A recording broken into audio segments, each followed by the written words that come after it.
ನಮಸ್ಕಾರ ವೀಕ್ಷಕರೇ, ಲಂಚಾವತಾರ ವಿಶೇಷ ನೇರ ಪ್ರಸಾರ ಕಾರ್ಯಕ್ರಮಕ್ಕೆ ಸ್ವಾಗತ. ನಾನು ಸುಚೇಂದ್ರ ಆಚಾರ್ಯ. ದಿನೇ ದಿನೇ ಮಾಫಿಯಾವಾಗಿ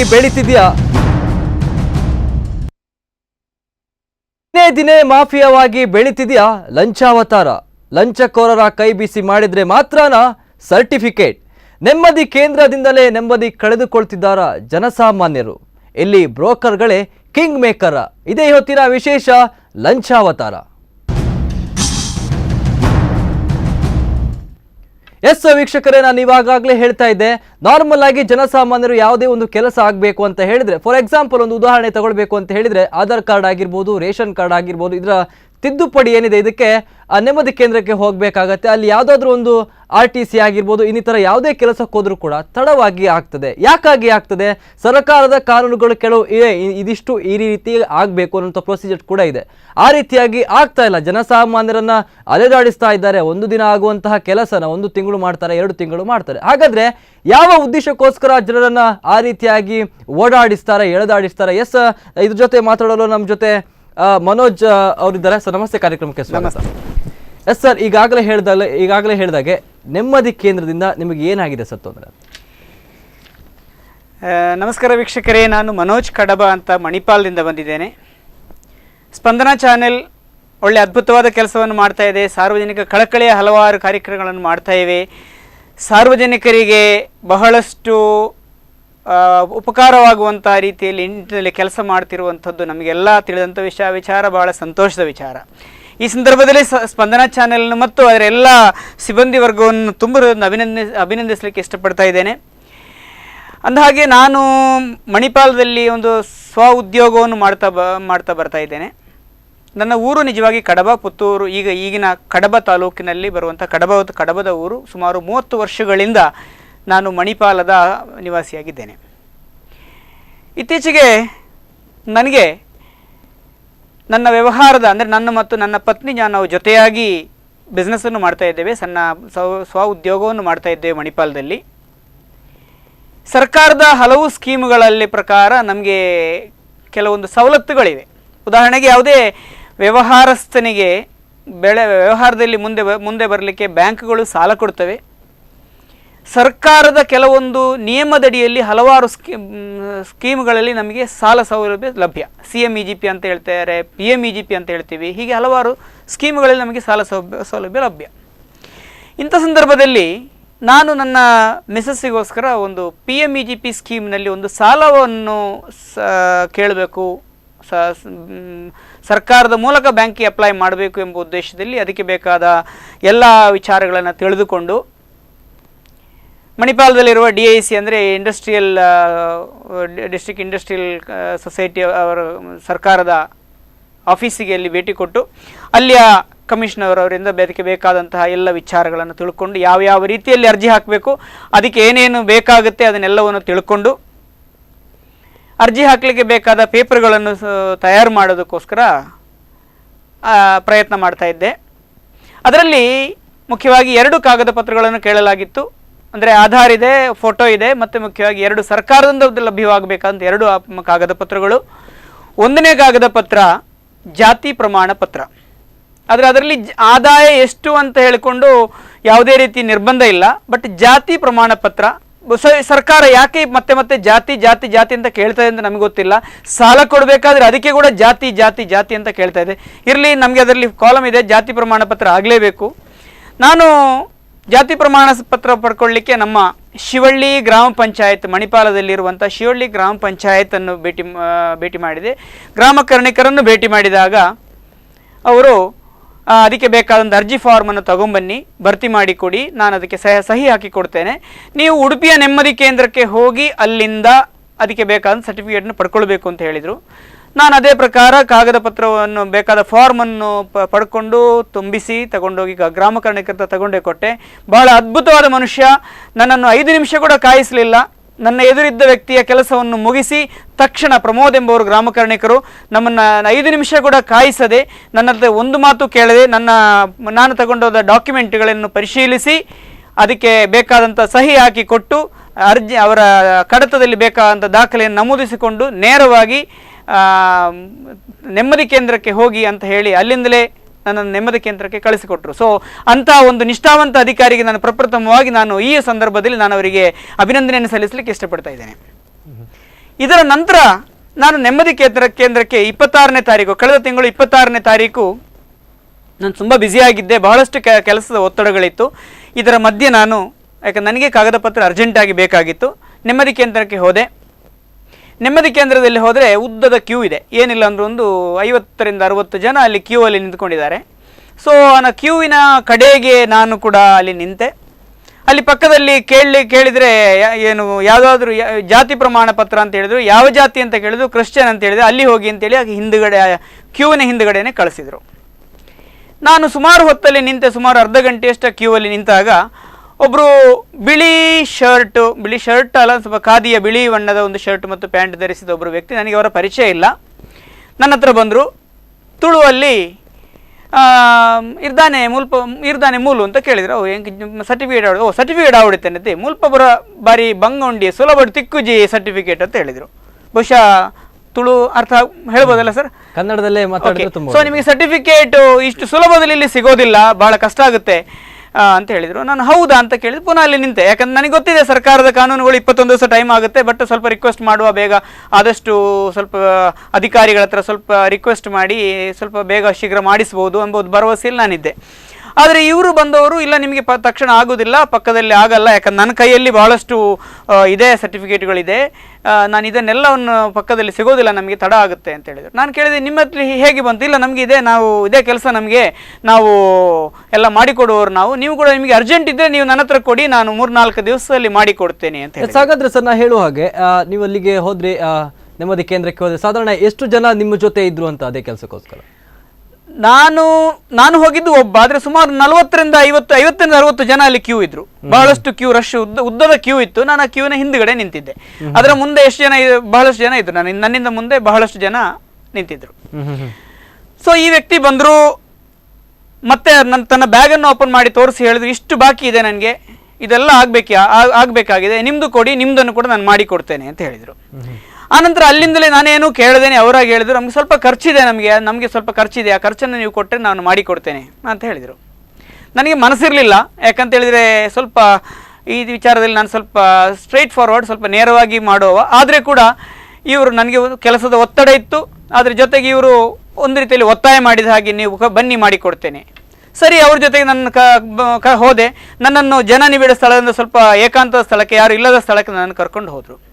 ಅಲ್ಲಿ ಕರ್ಕೊಂಡು ಹೋಗಿ ಹೇಳಿದರು, ನಿಮ್ಗೆ ಏನಾಗಬೇಕು, ಮತ್ತೆ ಪುನಃ ನನ್ನನ್ನು ಈ ಪ್ರಾರಂಭದಿಂದ ಪುನಃ ಪ್ರಶ್ನೆಗಳಿದಾಗೆ, ನೀವು ಎಲ್ಲಿಂದ ಬಂದಿದ್ದೀರಿ, ಯಾವ ತಾಲೂಕು ನಿಮ್ಮದು, ಯಾವ ಗ್ರಾಮ ನಿಮ್ಮದು, ಎಲ್ಲ ವಿಚಾರವನ್ನು ಕೇಳ್ತಾ ಕಡೆಗೆ ಜಾತಿ ಕ್ರಿಶ್ಚಿಯನ್ ಜಾತಿ ಅಲ್ಲ, ಓಕೆ ನಿಮಗೆ ಪ್ರಮಾಣ ಪತ್ರವನ್ನು ಕೊಡಿಸ್ತೇವೆ, ಸೊ ಇದನ್ನು ಅಂತ ಹೇಳಿಕೊಂಡು ತಗೊಂಡ್ರು. ಕಡೆಗೆ ನಮಗೆ ಅದು ಸ್ವಲ್ಪ ಖರ್ಚಿದೆ, ನಮಗೆ ಸೊ ಒಂದು 300 ರೂಪಾಯಿವರೆಗೆ ಖರ್ಚಾಗುತ್ತೆ ಅಂತ ಹೇಳಿದರು.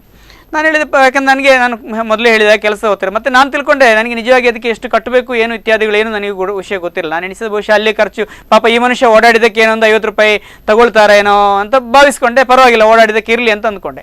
ಆದರೆ ಆ ನಂತರ 300 ರೂಪಾಯಿ ಕೊಟ್ಟ ನಂತರ ನನಗೆ ಇನ್ನು ಚಲನ್ ಕಟ್ಟಲಿಕ್ಕೂ ಇದೆ, ನೀವು ಇನ್ನೂ 100 ರೂಪಾಯಿ ಕೊಡಬೇಕು ಅಂತೇಳಿ 400 ರೂಪಾಯಿ ನನ್ನ ಹತ್ರ ವಸೂಲು ಮಾಡಿಕೊಂಡ್ರು.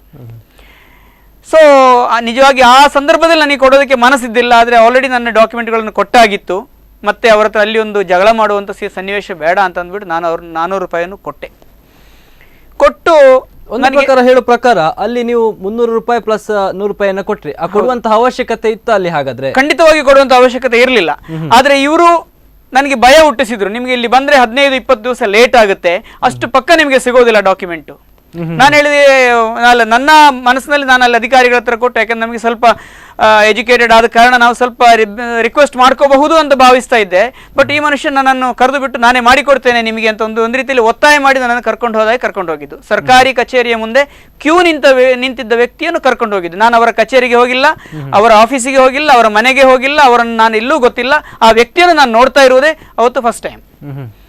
ಅಂದಾಗಿ ನಾನು ಅವ್ರ ಹತ್ರ ಕೇಳಿದೆ, ನಿಮ್ಮ ಹೆಸರು ಕೇಳಿದಾಗ ನನ್ನ ಹೆಸರು ರಾಘವ ಭಂಡಾರಿ ಅಂತ ಹೇಳಿದ್ರು. ಫೋನ್ ನಂಬರ್ ಸಹಿತ ನನಗೆ ಕೊಟ್ಟರು. ಇಷ್ಟು ಮಾಡಿ ಹೇಳಿದ್ರು, ನನಗೆ 3 ದಿವಸದಲ್ಲಿ ಕೊಡ್ತೇನೆ ನಿಮಗೆ. ಸೋಮವಾರ ಹೋಗಿದ್ದೆ, 26ನೇ ತಾರೀಕು ಹೋಗಿದ್ದೆ, ನಾನು 3 ದಿವಸದಲ್ಲಿ ನಿಮಗೆ ಕೊಡ್ತೀನಿ, 3 ತಪ್ಪಿದ್ರೆ 4 ದಿವಸದಲ್ಲಿ ಕೊಡ್ತೀನಿ ಅಂತ ಹೇಳಿದರು. ನಾನು 3-4 ದಿವಸ ಬಿಟ್ಟು ಫೋನ್ ಮಾಡಿದಾಗ, ಇಲ್ಲ ಅದು ಆಗಿಲ್ಲ, ಅದು ಏನು ರಜಾ ಬಂತು, ಅದರ ಮಧ್ಯದಲ್ಲಿ ಯಾರೋ ಸ್ಟಾಫ್ ರಜೆಯಲ್ಲಿದ್ದರು, ಕಂಪ್ಯೂಟ್ರು ಕರೆಂಟ್ ಇರಲಿಲ್ಲ, ಹೀಗೆ ಏನೇನೇನೋ ಸಬೂಬು ಹೇಳ್ತಾ ಬಂದರು. ಮತ್ತು ಇವರು ಮಾತಾಡಿದ ಶೈಲಿ ಕೂಡ ಪಕ್ಕಾ ಒಬ್ಬ ಸರ್ಕಾರಿ ಅಧಿಕಾರಿ ದಬಾಯಿಸುವ ರೀತಿಯಲ್ಲಿ ನನ್ನನ್ನು ಕೂಡ ದಬಾಯಿಸಲಿಕ್ಕೆ ಇದು ಮಾಡಿದರು. ನಿಮ್ಮ ತುಳುವಲ್ಲಿ ನಿಮಗೇನು ಅಷ್ಟು ಗೊತ್ತಾಗಲ್ಲ, ಏನದು ಮಿಷನ್ ಅಲ್ಲಿರುವಂಥದ್ದು, ಎಲ್ಲ ಬೇಗ ಬೇಗ ಕೆಲಸ ಆಗಬೇಕಂತ ಹೇಳಿದರೆ ಹೇಗೆ ಅಂತ. ಸೊ ನಾನು ಹೇಳಿದೆ, ನೀವು ದುಡ್ಡು ತಗೊಂಡು ಮಾಡಿಕೊಡೋದಲ್ವಾ ಕೇಳಿದೆ. ದುಡ್ಡು ತಗೊಂಡು ಕೂಡಲೇ ಕೆಲಸ ಆಗಬೇಕು ಅಂತ ಉಂಟಾ, ದುಡ್ಡು ತಗೊಂಡೇನ್ರಿ, ಅಲ್ಲ ಅಂತ ಹೇಳಲ್ಲ, ಮಾಡಿಕೊಡ್ತೀನಿ ರೀ ಅಂತ ದಬಾಯಿಸಲಿಕ್ಕೆ ಶುರು ಮಾಡಿದರು. ಮತ್ತೆ ಯಾಕೆ ನೀವು ದುಡ್ಡು ತಗೊಂಡ್ರಿ ಕೇಳಿದೆ. ಇಲ್ಲ ಅದು ಹಾಗೆಲ್ಲ ಕೊಡ್ತೀವಿ ನಾವು ಅಂತೇಳಿ ದಬಾಯಿಸಿದರು. ಸರಿ, ನಾನು ಮಾತಾಡಿಲ್ಲ. ಆನಂತರ ಮತ್ತೆ ಅವರು ಹೇಳಿದ ಟೈಮಿಗೆ ಹೋದೆ. ಟೈಮಿಗೆ ಹೋಗಿ ನೋಡುವಾಗ ನನಗೆ ಸಿಕ್ಕಿದಂಥ ಸರ್ಟಿಫಿಕೇಟ್ನಲ್ಲಿ ತಪ್ಪಿತ್ತು. ತಪ್ಪು ಅಂತ ಹೇಳಿದರೆ, ನನ್ನ ಗ್ರಾಮವನ್ನು, ಶಿವಳ್ಳಿ ಗ್ರಾಮ, ಅಲ್ಲಿ ಏನು ಬರೆದಿತ್ತು ಅಂದರೆ ಮಂಚಿ ಅಂತೇಳಿ ಬರೆದಿತ್ತು.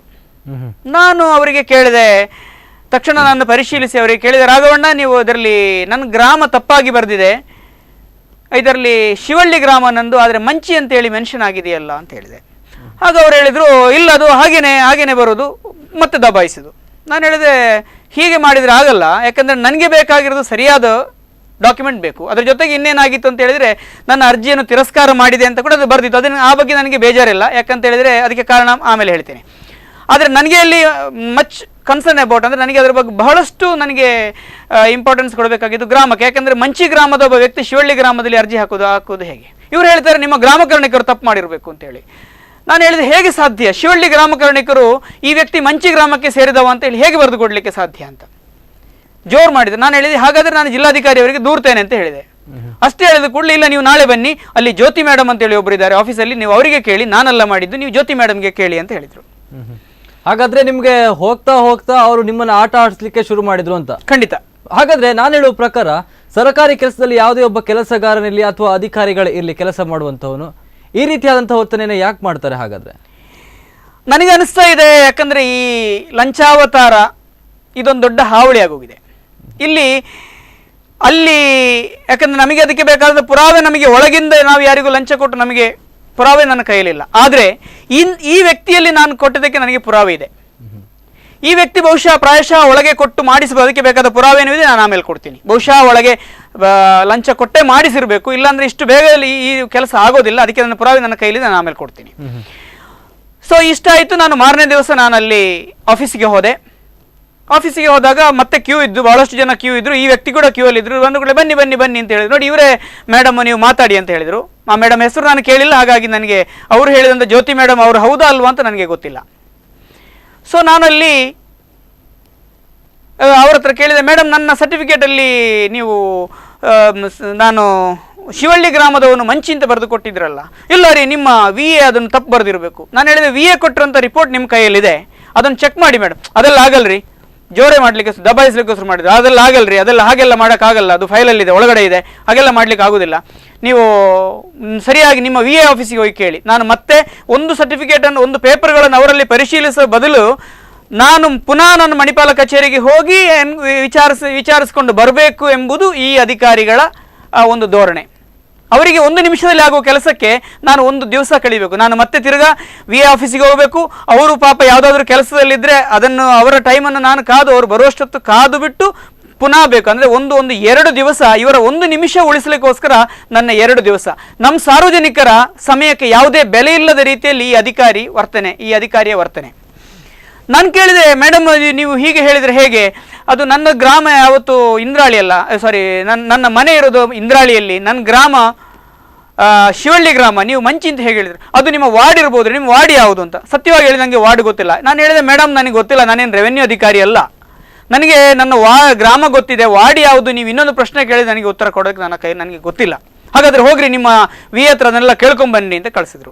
ಬಹುಶಃ ನಿಮ್ಮದು ಮಂಚಿ ವಾರ್ಡ್ ಆಗಿರಬೇಕು, ಹಾಗಾಗಿ ಅವರಲ್ಲಿ ಬರೆದಿರಬೇಕು. ನನಗೂ ಏನೋ ಹೌದೇನೋ ಅಂತ ಅನಿಸಿದೆ, ಯಾಕಂದರೆ ವಿಚಾರ ಏನು ನನಗೂ ಕೂಡ ಗೊತ್ತಿಲ್ಲ. ನಾನು ಮಾರನೇ ದಿವಸ VA ಆಫೀಸಿಗೆ ಬಂದೆ. ಮಣಿಪಾಲ VA ಆಫೀಸಿಗೆ ಬಂದಾಗ ಅವರು ಅಲ್ಲಿ ಕೇಳಿದರೆ, ನೇರವಾಗಿ ಶಿವಳ್ಳಿ ಗ್ರಾಮಕ್ಕೂ ನಾನು ಶಿವಳ್ಳಿ ಗ್ರಾಮದವನು, ಮಂಚಿ ಗ್ರಾಮಕ್ಕೂ ನಮಗೆ ಯಾವುದೇ ಸಂಬಂಧ ಇಲ್ಲ ಅಂತ ಹೇಳಿ ತೋರಿಸಿದ್ರು. ಅಷ್ಟೇ ಅಲ್ಲ, ಅವರ ಕಡತದಲ್ಲಿ ನಮಗೆ ತೆಗೆದು ತೋರಿಸಿದ್ರು, ಶಿವಳ್ಳಿ ಅಂತ ಬರೆದಿರೋದನ್ನು ತೆಗೆದು ನನಗೆ ತೋರಿಸಿದ್ರು.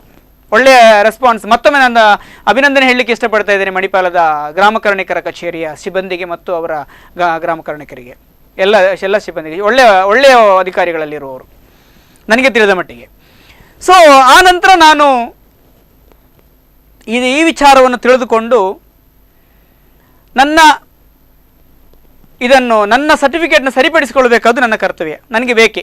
ಯಾಕಂದರೆ ತಪ್ಪಾದ ಗ್ರಾಮದ ಸರ್ಟಿಫಿಕೇಟ್ನ ಇಟ್ಟರೆ ನನ್ನ ಲೋನ್ ಅಲ್ಲ ಬೇರೆ ಯಾವುದು ಕೂಡ ನನಗೆ ಸ್ಯಾಂಕ್ಷನ್ ಆಗಲಿಕ್ಕಿಲ್ಲ ಅಂತ ಗೊತ್ತಿದೆ.